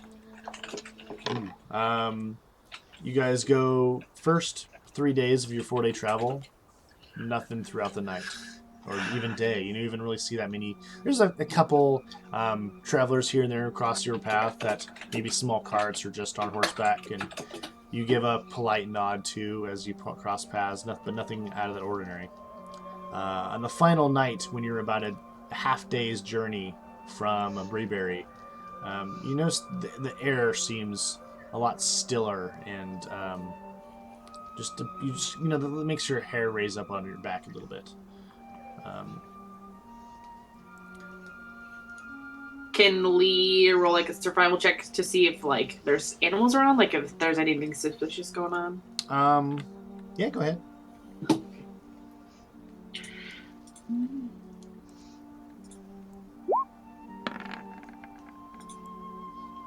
Oh, There's fucking animals everywhere.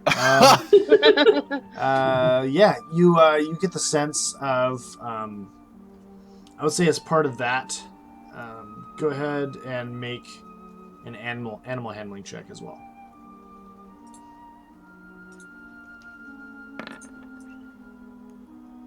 oh, okay. Not as good. So let me pull some stuff up here. What do we got? So as you guys,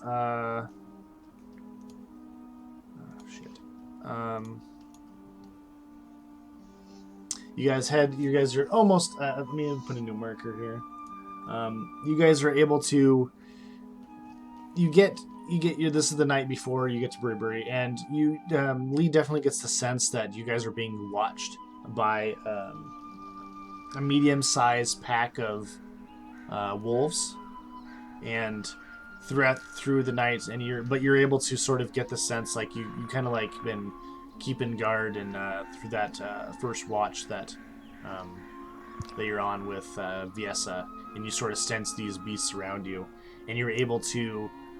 Using between like your sort of shapeshift form of turning into a direwolf yourself and your druidic nature, you're able to sort of almost like communicate to the wolves and sort of like deter them from attacking.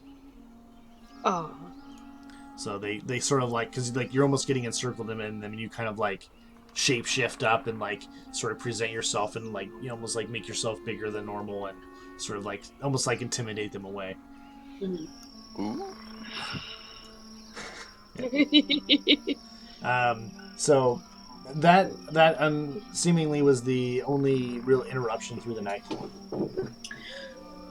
Can she sense why there's like it's so quiet going up to Bribery?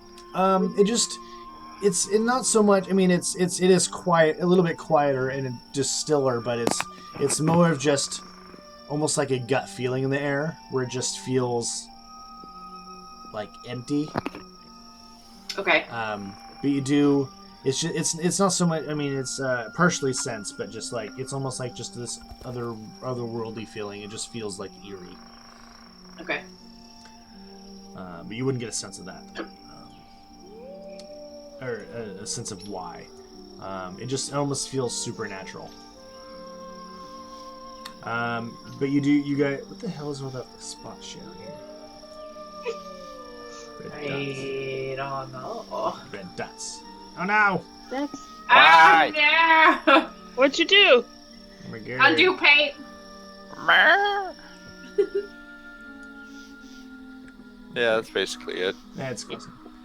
You guys get to, I want to say, you're just. I mean, you the next day you pretty much you get through the night with just that little bit of interruption that Lee kind of, whether she wants to tell you or not, but you don't think of mentioning it at least unless you want to. But you guys get to morning, you gather your things, and you start heading into town. You hit the outskirts of Breeberry, and there is sweeping farmlands and pastures that are just filled with plentiful crops that, for the most part, have been recently harvested. You see just a few fields here and there that are still look pretty bountiful, but you get the idea that the whole sweeping farmlands, like, this is a huge sort of like agricultural community, and you see large pastures of cattle and pig pens and all these kinds of things as dot the land as you approach the town. The town itself seems relatively small compared to all this farmland. And as you guys are well enough aware of, if you want to make... let's actually have you guys make a history check. History check? Yeah. Oh, boy. Oh, jeez. Nope. What? Oh, damn. And Toril would know. Just because she lives close to it. I don't need to do one for stop or anything. But anyways, Toril especially, and yeah, Lee with a 4.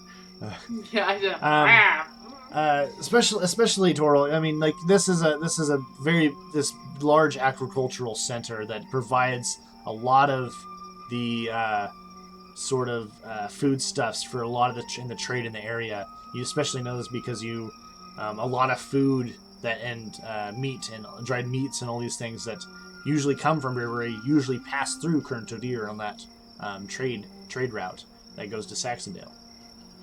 So you're very aware of, like, this is a smaller town.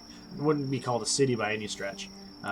It's probably a little bit bigger than Stillbend was, but mostly it's just the community that has sort of conglomerated that support the farmsteads of the surrounding area. But you do, as you guys approach late afternoon, you sort of winding your way through all the farmland and stuff. You hear basically cheering and shouting from the distance in the market sort of, center of the town. And you see these long streaming banners stretched above, like, city streets and stuff. And it basically, you get the idea that there is some sort of celebration going on. Yay! Ooh, party. I always heard about this festival.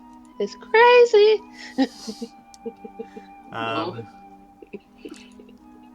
And I would say, with that history check as well, you'd have an idea of what's going on here, especially for this time of year. It is a harvest festival.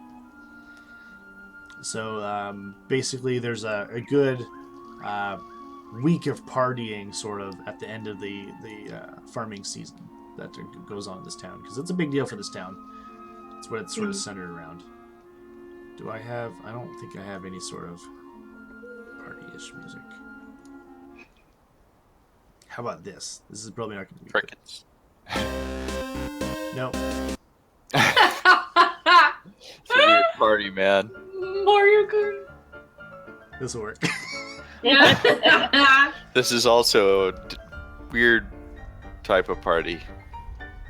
But maybe like a murder mystery is going on. It makes me think of, like, was it vaudeville type stuff? Yeah. Yeah. This would be good, like sort of tavern, I think, piano music, or it's like it reminds me of a saloon, like a Wild West saloon. Mm-hmm. Anyways, because they took away a lot of my music. It's okay. This works. Don't panic. So yeah, you get to town and there's a raucous sort of party going on in the streets. There's people. I mean, it's like late afternoon. There's people already kind of running around drunk, chasing after each other, playing in the streets. A lot of vendors and stuff are also open in the market squares with selling, various produces, especially like corn and other kinds of vegetables and things, and especially an inordinate amount of dairy products. You get the idea that may be where this town gets its name from. Breebury. But yeah, you guys make your way through town, and seeing all the festivities around you, what do you like to do, or what are you doing? You're still sort of like I should probably wrap up all the trade caravan stuff. Yes, and then we're going for a cash drink. out on that. Yeah. Basically, as you get there, you approach the town and it pulls up into sort of a stables at the edge of the market town center, and Lucien sort of turns to you and says, "Well, that was an eventful journey, I think." I think so. As always, Lucien. Here is the. Did I say 100 or 50? You said 50. You said. God damn, guys. I'll give you 75 each. Woohoo! 75 gold each. Here's with a little extra for dealing with the those orcs. I can imagine that either we'd be dead or at least have lost all of our entire cargo. So my thanks to you all. If you're ever looking for work, I'm sure we'll probably be setting out in a few days. Not really sure to where. Possibly Breakwater, possibly back to Ostrath. It just depends on how many of these. A lot of goods to pick up being harvest season and all. So there's probably a lot leaving soon. But yeah, just come find me in the next couple days if you happen to need work, and hopefully see you then. I'll put in a good word for you with the rest of them. I'll tell the tales of the mighty six who slew the orcs. Do you have anything you call yourselves? Fuck. Not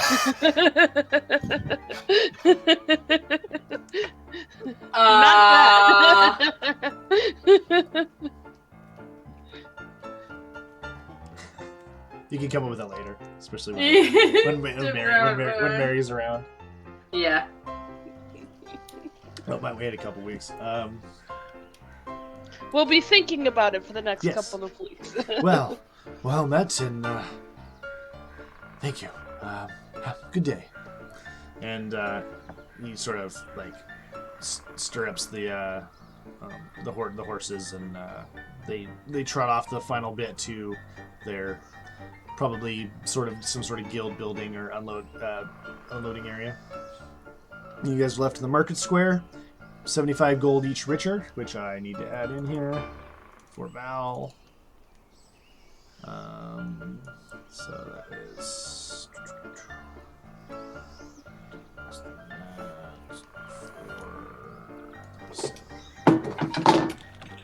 Careful.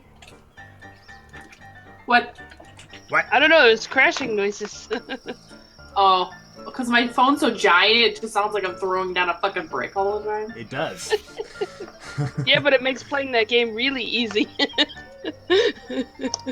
Like, it's the size of my face. Yep.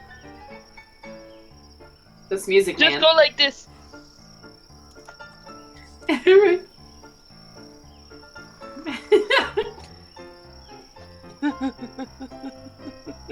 I like this music. Although I don't think there needs to be crickets anymore. Crickets! I lost one of my village sounds, so we're gonna have to do No.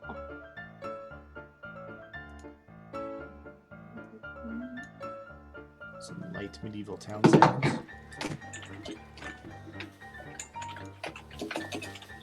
Alright. So yeah, you guys are left in the center square. What is your plan? A drink. A festival drink. Festival drinks. There's at the edge of the market square, nearby. There's several taverns that look like they've got quite a few patrons pouring out, and just at the edge of the market square, there's like open air, like large tents, almost set up like an Oktoberfest type thing. It's very similar to an Oktoberfest. So there's like these open tents with big long tables and benches, and people just sitting around eating and laughing and drinking. You could try one of those, or you could try to find an actual tavern. It's up to you. Lee turns to the rest of the group. Do you mind if I join you for your next adventure? Sure thing. Well, I don't see why not. It's always good to have an extra Giant wolf wolf. around. Wolf. Wolf.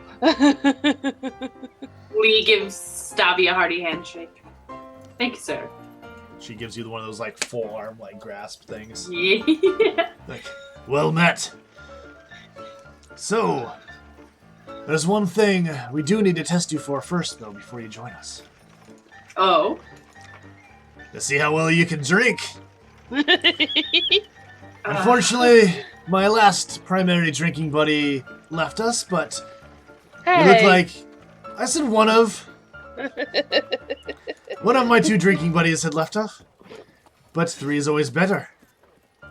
But we say... I'll see what I can do. I don't know a person until I know them when they're drunk. Maybe we have to. This might get interesting for you, sir. Ain't that right, Levin? Sure. Whatever you say, Stavi. Damn straight. Guys, I'm gonna say you guys walk over towards the nearest just tent, just because Stavi is beelining for the nearest alcohol that he can find. Well, I was pointing to it. Yeah. Follows your lead. You guys pull up under a table, surrounded by various assortment of other folk, mostly human. There are a few dwarves scattered in the mix, though, and various other races. You do see... let's see here. I need to have a list of like all the races so I can keep track. Don't forget the Dragonborn. Yeah, you don't see any Dragonborn. You don't see any more Goliaths of Lee's kind, but you do see mostly humans, a few dwarves, a few halflings, 1 or 2 Am I being gnomes. stared at? Go ahead and make a perception check. Oh, boy. Nothing more than catches your eye than just the occasional glance from everyone around. Most of them, their eyes don't seem to linger any more than normal for that seems suspicious. It just seems like they're just kind of looking about, sort of, taking in the crowd. So I'm not like sticking out like a sore thumb, basically. You are, only because you're taller than most of them. Okay. But that's why you tend to like get a lot of glances, because your head's just sticking up above everyone else. While everyone's sitting, like you're kind of like at least half a head above. The only people even close to your height are a couple larger. There's like 1 or 2 half orcs in the mix. But you are the only Goliath that you notice. Okay. You also. So there are a few elves of the high elf, especially variety. Maybe a couple wood elves. You don't notice any drow. No more drow like Val. You do notice one gentleman that does seem to be sitting across the table from you guys. Humanoid. Seems to have slightly very very pale skin. Almost iridescent. Seems to be enjoying a nice mug of ale. And he sort of greets you guys as you join at the table. Well, more travelers. You look to be travelers. What brings you to our town? Care to join our festivities? Is that why you're here? One or the other. Good enough for me.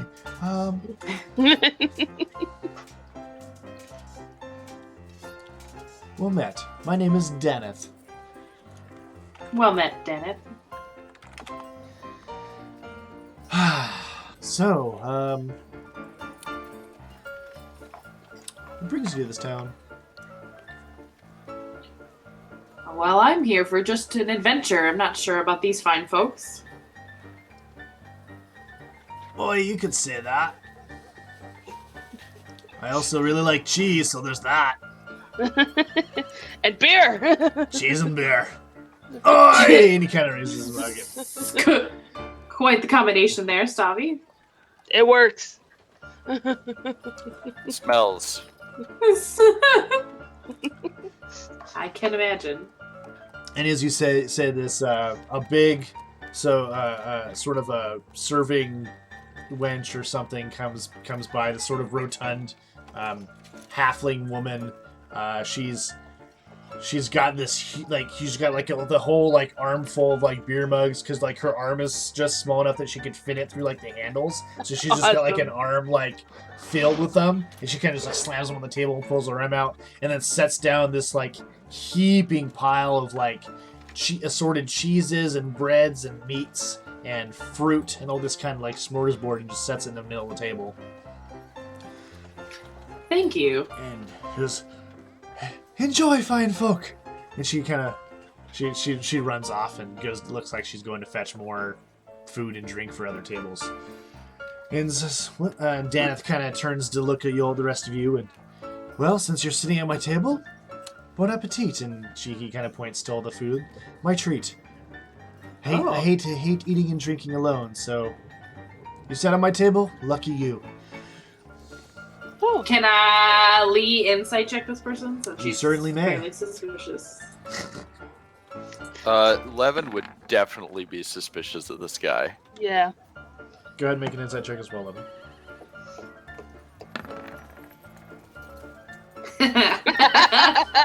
That is That's not what I better meant than to roll. And I was like, wait, I'm much better at insight.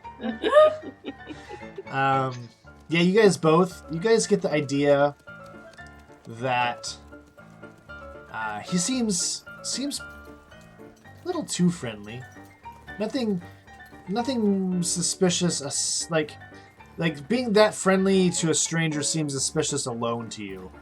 You don't get much of a sense of why, but you get the idea that he is trying to be overly charming and doing a fairly decent job at it, but it doesn't seem completely innocent.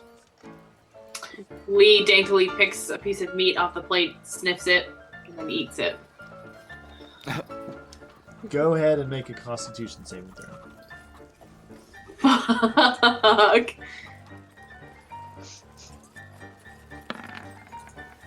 Oh, it was so good for half a second. You're fine, other than the fact that it's a particularly moldy cheese, so it gives you you said meat or cheese? Meat. Sorry. Meat. Yeah, you're fine. Okay. I was just making you paranoid. Oh, damn it. Someone's You're the worst. returning for Mercer. No. And as you sort of sniff and eat it, you see Daneth kind of winks at you and just like grabs like a handful and just kind of starts gnawing on it himself. Oh. Tilts her head. He's like, Okay. and he says, "You always so cautious of the food that people give you?" I've seen the lot. Such as? If- Sounds I'd like rather not. sounds like there's a good story behind that. I love None that's table friendly. Ooh, those are my kind of stories, though. Very well. Perhaps some other time then. Perhaps maybe after a few more drinks. Oh. Confident are we? Let's just say I'm not confident. Okay.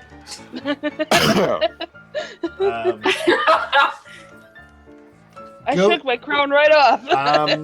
Go ahead and make an intelligence check. It's gonna go well. Woo. Alright. And do you have history proficiency? No. I was gonna. I throw have that survival, perception, athletics, and animal. I was just gonna throw that bonus in at the last minute if you had it, but Oh no. you know, after having a brief conversation and sort of eyeing this gentleman for a short while, you get the idea, or you notice that at first glance, he had seemed at least humanoid. He isn't a human. He does have mostly human features, but that sort of paler skin and almost slight glow to him. And you've heard of these folk in your travels. This is an Azamar, the God Touched. Basically, it is the divine cousin of Tiefling. Oh. And you've not come across many in your travels. This is probably the first one that you've met. Is that right spelling? Yeah, that's right spelling. So what brings you out this way, Dana? Oh, just seeing the world, as one might do. See, I'm a traveler. I like to take in various cultures and see what the world has to offer. It's a very interesting for it. Well, just excuse me, I don't think we've met. Who are you? My name is Toro. A pleasure to meet you, Toro. This is quite a festival. Yes. Lee shakes his hand. It's one of the best. This being the center of agriculture in the region, and this being the best time of year for agriculture, they tend to throw a great party. So I try to make it a point to stop by every year for this time of year.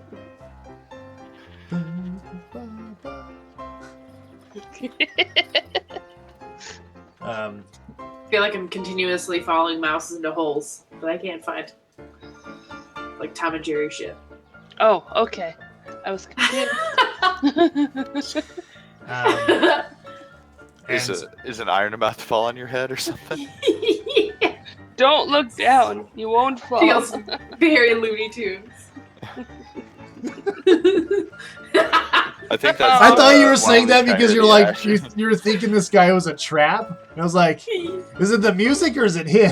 I think it was the music. The music makes me feel like he's a sleazy carny. Yeah, like I feel like there's clowns surrounding me. Actually, there was some other music tracks I found that were like straight up carny music. Oh shit.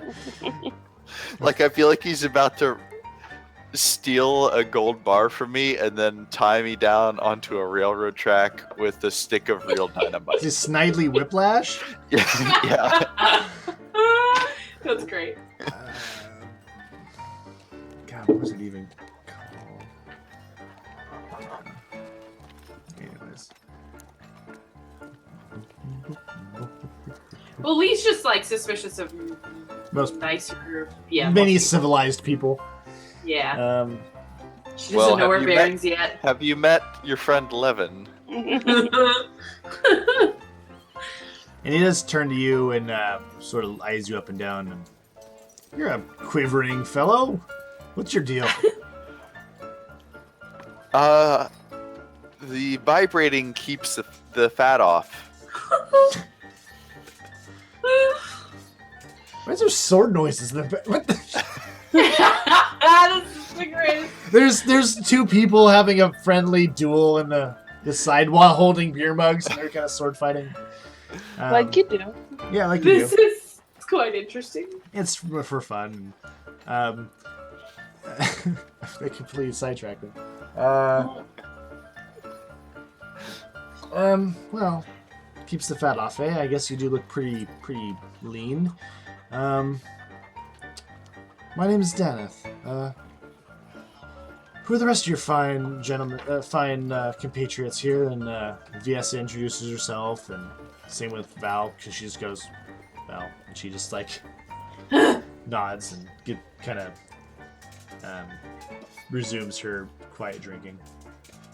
It's Levin. Levin Snogtop. Curious. You haven't seemed to have touched much of your ale there, Levin. Oh, this, I'm savoring it and gonna, like, try to pretend to take a drink, but not actually drink any. Do, like, a big... Ah. Alright. So he doesn't really notice. Like, he can't really tell that you're doing that. It's hidden from his sight. Like he can't. Like he doesn't care too much about the level of the drink. Well,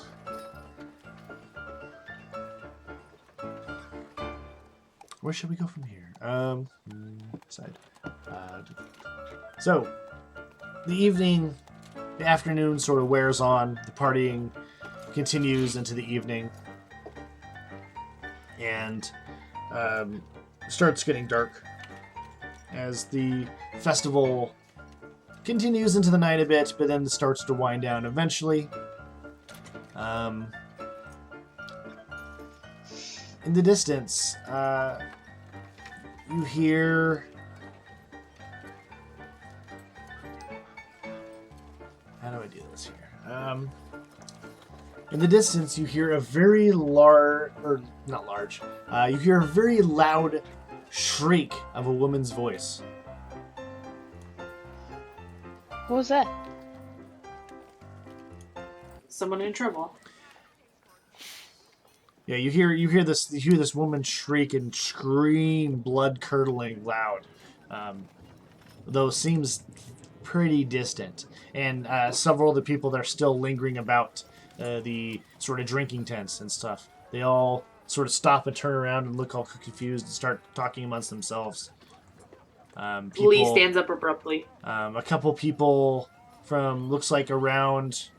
If you're looking towards like one of the nearest buildings. Looks like a couple people come running from that direction, and then one or two others that look like they're wearing light chainmail that has. Do I have this written down here? Where'd it go? Damn it.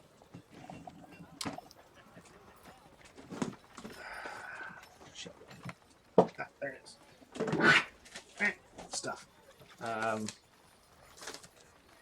You see two men wearing light chainmail. They run towards the direction of where the other people are fleeing from. The two men that run that direction are wearing the light chainmail with sort of a blackish gray tabard sort of thing on, and from the back you can kind of see this sort of steel-colored like cross symbol in the center of the in the tabard, and you would recognize this as basically the city watch called the Iron Watch. They sort of they exist like there's sort of like branches of them all over the region. It's the general city guard of most of these towns in this sort of these free cities. And you see some sort of run around off like out of sight around the edge corner of the building. We should go see what's going on. Should we? Yes, Levin. I mean, the guard, they went in.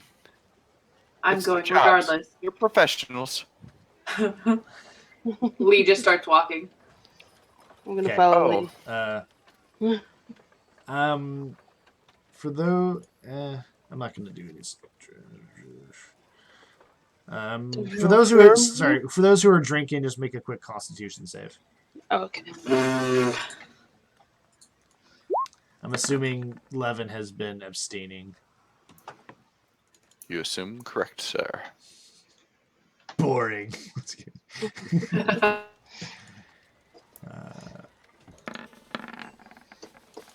got all the fucking sheets. We got so many.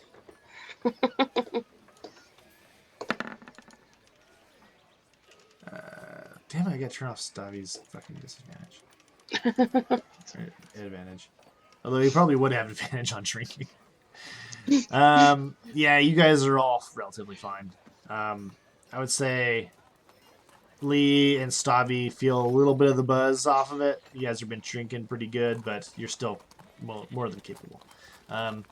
Stavi picks up his warhammer and follows Lee immediately, as does Viesa. She hops up and she's like sober as a fucking bell. Same with Thorol.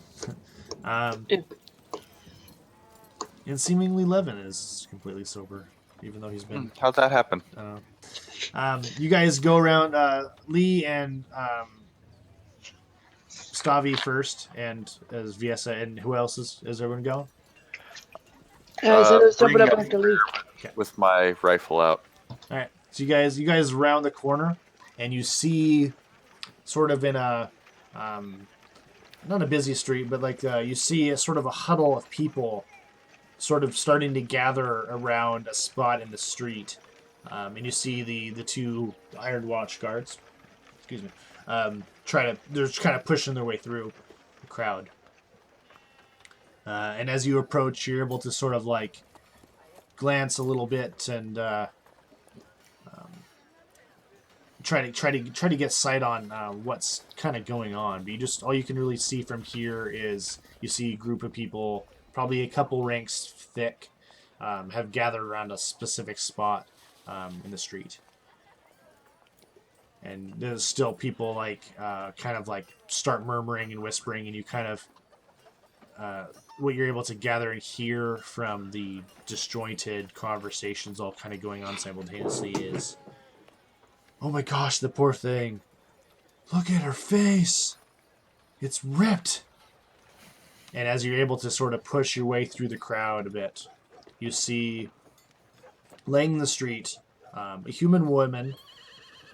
Her limbs sort of sprawled out around her, and you see what is left of her face, as there are like 3 horrible gash marks just straight across her face. Can Lee make like an animal handling check or something if she can see if it was from an animal or? Go ahead. Nature would be nature check. Nature. Nope, that's not. Ignore that. She did. Nature. Yeah. It looks. It definitely looks like claw marks, but you're not familiar with what beast would have done this. It does seem like an animal type attack. Is there guards around? Yeah, there's like two. There's two. The 2 guards you saw had run in, and there's like another 2 that have just recently arrived, and they're trying to keep kind of push people away from the body a bit, and you see kind of that you kind of overhear them. Go ahead and make a perception check. Me? Yeah.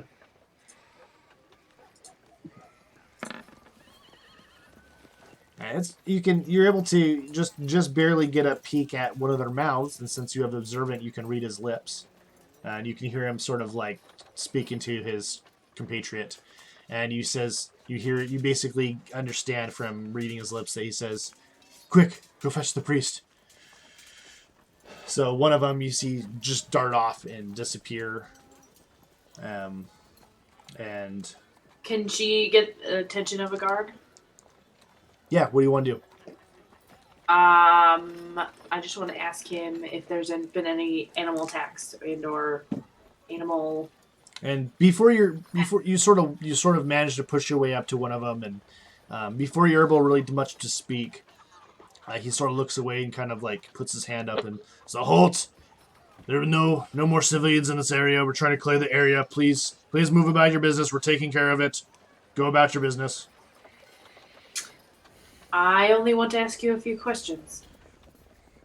Could make a persuasion check.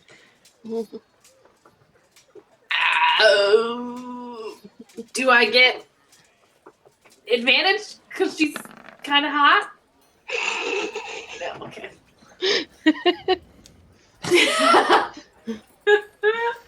Unfortunately, this guard is not into Goliath.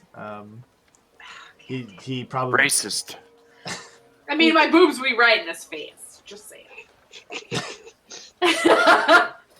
Height has its advantages. True. But no, he's like, This is not... the guard have this under control. We'll take care of this. Go about your business. Those seem like pretty gnarly claw marks, though. Are you sure you have this handled? It's nothing for a civilian to worry about. Civilian. We kind of shakes that off and steps back a little bit. And you see, as you're talking to the guard, Val is kind of like slinking through the crowd, like sort of trying to like almost flank the sort of the crowd, and looks like she's trying to like slip through to try to get a better look. And then Stavi kind of is, he finally kind of catches up to you next to you, along with Toril.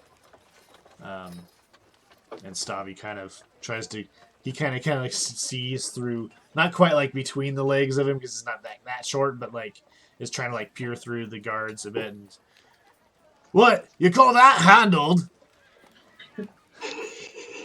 Toril, are you doing anything? Not really. Observing everyone, really, I guess. See if anyone looks like they're trying to escape. Yeah, Levin will be looking around the crowd like a freak. Like, just Go ahead and make checking everyone out. Both of you make perception rolls. Oh, God.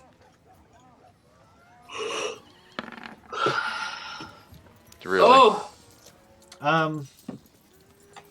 Levin, you see the general people being sort of shooed away, or just there's people sort of quickly like just led away. The people who are just like kind of leaving on purpose, like, or not on purpose, but because they were told to. Toril, same thing, sort of. You get the sense that well enough that you like see a lot of people scattering, but mostly because of they think there is imminent danger. You can't quite pick out like anyone that. Go ahead and make an insight check as well.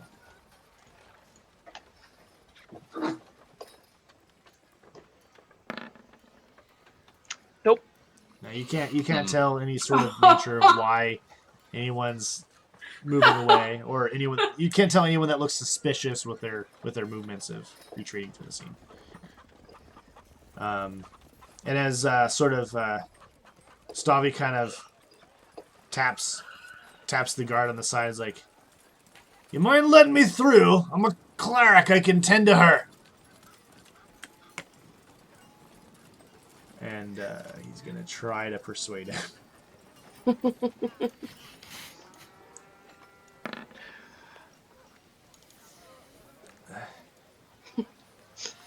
I'm sorry, young dwarf. You're going young. I'm sorry, Master Dwarf. We already have sent someone to get the town priest. He'll be on their way shortly. This is nothing for you to be concerned about. And The priest will take time. Stavi can be here right now. Stavi kind of furls his eyebrows and kind of like, it's like, basically the sort of, you get the sense of like, all life concerns me, type thing. Like, you don't know what I want. All lives matter. Oh. Yes. Oh, that You was went bad. there. I'm sorry. That was great. Sorry. That was great. You almost made him choke, I think. I don't know whether to give you inspiration or like take it away. A good slap down. Yeah.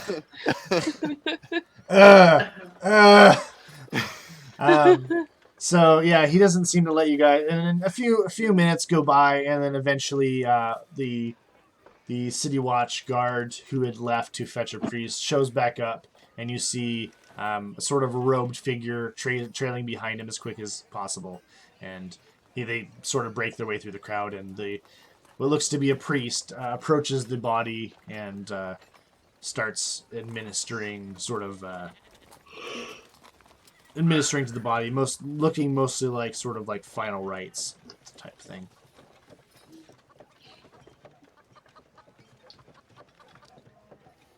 What do you guys want to do? They're not going to let us pass to talk to the priest at all? not yet. They haven't. You don't want to disrupt the final rites either, but Can Lee kind of get the attention of like a random citizen like walking by, or? Yeah, sure. Yeah, that's no problem. Huh? What do you want? Has this been happening often in your city, or is this just a first time thing? People brutally being mauled to death? I think this is a first time thing. Well, you never know around these parts. Do you come from somewhere where people get mauled often? Maybe. That's besides the point. Well, where's that? I don't want to go there. Anyway, is there large animals that you have any problems with, and/or people? Most of the animals around here tend to be the livestock, and I don't know any of our livestock that would do that kind of thing. Do you know her personally? I wouldn't say personally. I know her name, but What is her name? Gertrude. Gertrude. Did she have enemies? Is she kind of the talk of the town? Not any more than the rest of us. I think. I don't know why anyone would want her dead. She was a sweet lady. Thank you for your time. And Lee reaches out with 2 gold in her hand and shakes his hand, giving him 2 gold. Okay, thanks. I guess. Where did you say you were from again? I didn't. Never mind that. I didn't. Surprise. All right. Well, safe travels. He sort of jogs off.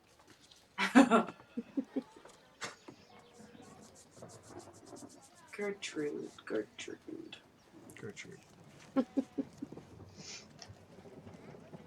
Quite the name.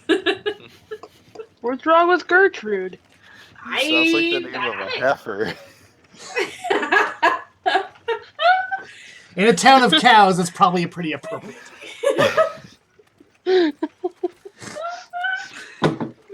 Maybe she was named after a cow. Who knows? Special cow. All right, golden cow. So, Stavi is just kind of standing there looking very harumph. Like, Aw. and Viesa is just was with Levin and Toril, just kind of trying to scan the crowd. Not seemingly find anything very particular, but just kind of keeping an eye out. Her hand kind of resting on the holster of her gun, or the handle of her gun and holster. Yeah, I know. I don't see anything either. This is very troubling.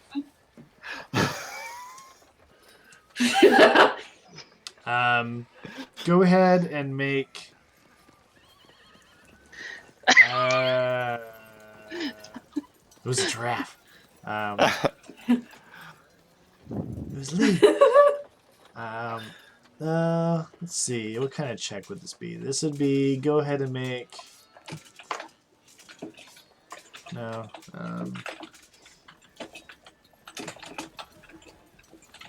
And sort of Stavi turns to. Well, no, Viesa kind of. Damn it!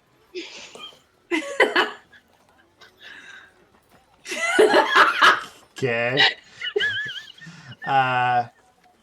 Viesa turns over to Lee and.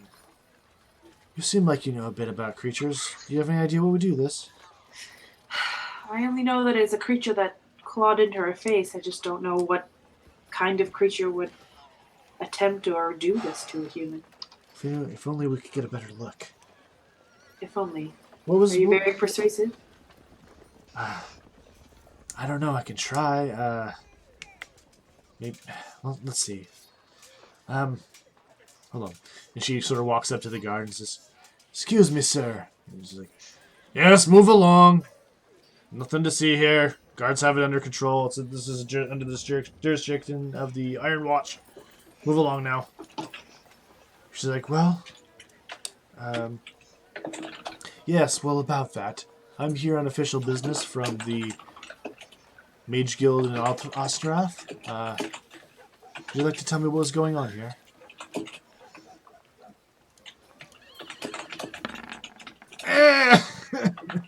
God damn it! He's just like, fuck you guys. Well, I don't... This is an animal attack, nothing more. Animal attack in broad daylight. This is not an arcane situation. If we need help, we'll let you know. God damn it.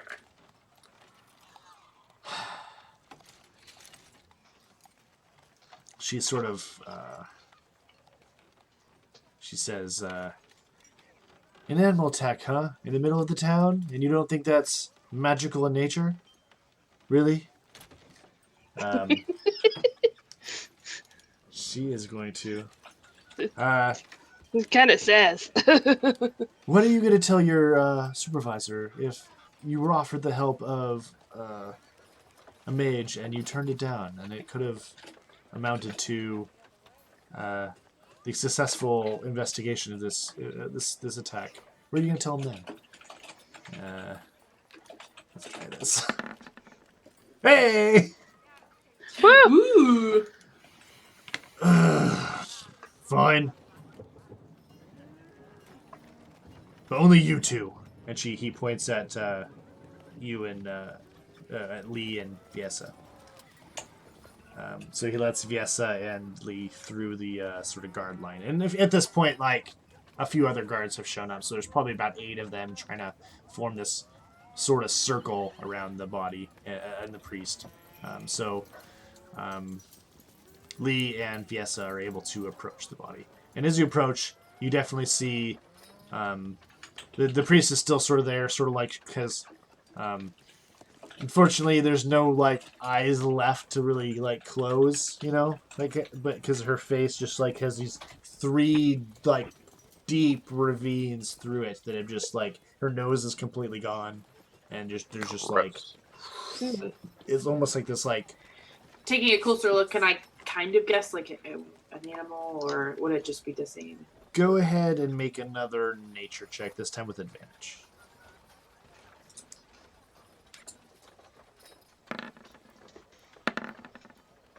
Oh! Ha! Ha! Huh? How? I don't understand. Yes, is smart. Hey, she is smart. Smart.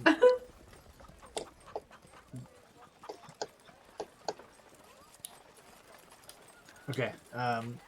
So Viesa, kind of assuming she's kind of looking like,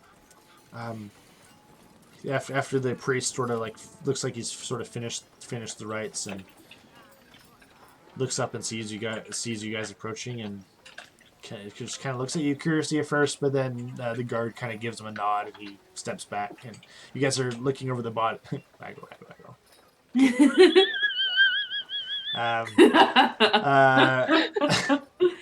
Intensifies. You and VS are looking over the body, and you kind of you still get that same idea of there's like these are some sort of animal based attack, and VS is poring over it even more so, and sort of notices a couple things and sort of like, or intently looking at the claws and looking at she finds some other like bruising and sort of little smaller claw marks across the body, and she says to you, kind of whispers, like only just loud enough for you to hear.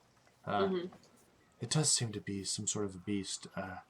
Definitely some sort of magic or witchery at work here.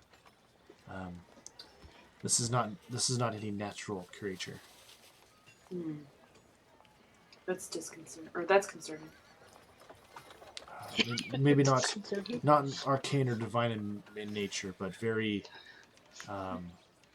unnatural.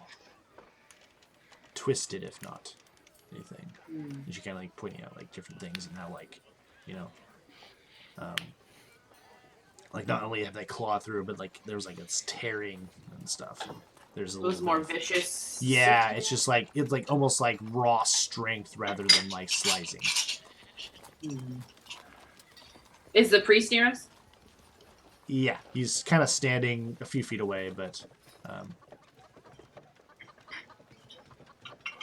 Mr. Priest. Yes. Are you? Can I help you? My name is Father... something. Father Telder. Sorry, I misspoke. Father Albert. I'll just put that in there. Father Albert, have you seen this before? No, dearie, no. We're simple townfolk. We don't get attacked and mauled in the street. Ain't nothing like this. The occasional war wounds from weapons and such, but this is something much more sinister and bestial. I have administered last rites, and hopefully her spirit is at rest. Was there anything did Gertrude have enemies? Is there anybody in this town that could be suspicious? Anybody gone kind of wild recently? No, not at all. She was just a simple farmer's wife. Oh gosh. Where's her husband? Probably at home. He doesn't seem to be one to participate in a lot of the festivities of the harvest festival. Perhaps he might be at home. Oh God, I'm not looking forward to telling him what happened. Would you like us to tell him? I suppose. Who are you? I don't think I've ever seen you around town before, and I know most of the people.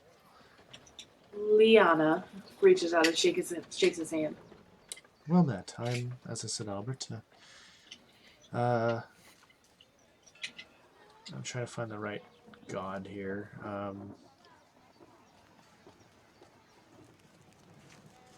Pelor be praised. Yes, I would appreciate them letting you know their homestead is far to the southeast. If you wouldn't mind, I will have a few of the guards here to help me take her body back to the temple. We'll prepare her body for burial there. And as you can see, there's another guard sort of approaches and is kind of pulling one of those two-wheeled carts with just the handholds, almost like a wheelbarrow, to load the body in. Oh, I'm not dead yet. No, I'm getting better. No, you're not. No, you're not. No, this is the first attack of this kind that I've seen. She definitely didn't have any enemies, and I can't imagine she made any enemies with an animal. Well, we are more than happy to help you get to the bottom of this. I'm sure the City Watch could use all the help they can get. Right? And he kind of looks at him, and the guard just kind of shrugs. Whatever. Sure. Well, I guess we can take the help.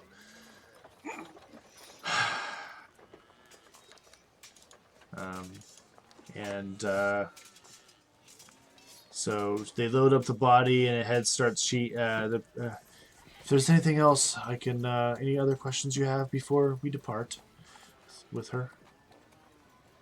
No, I think we're okay. If we do have questions or maybe answers, where can we find you? Oh, I will be at Pelor's temple, just down the road. Well, we will let you know what we find. All right, I appreciate it very much. Have a safe night, I hope. And he sets off with two of the guards and the body on the cart, and he's giving you directions to where the homestead is of Gertrude's, and we'll call that it for the night. Sounds good.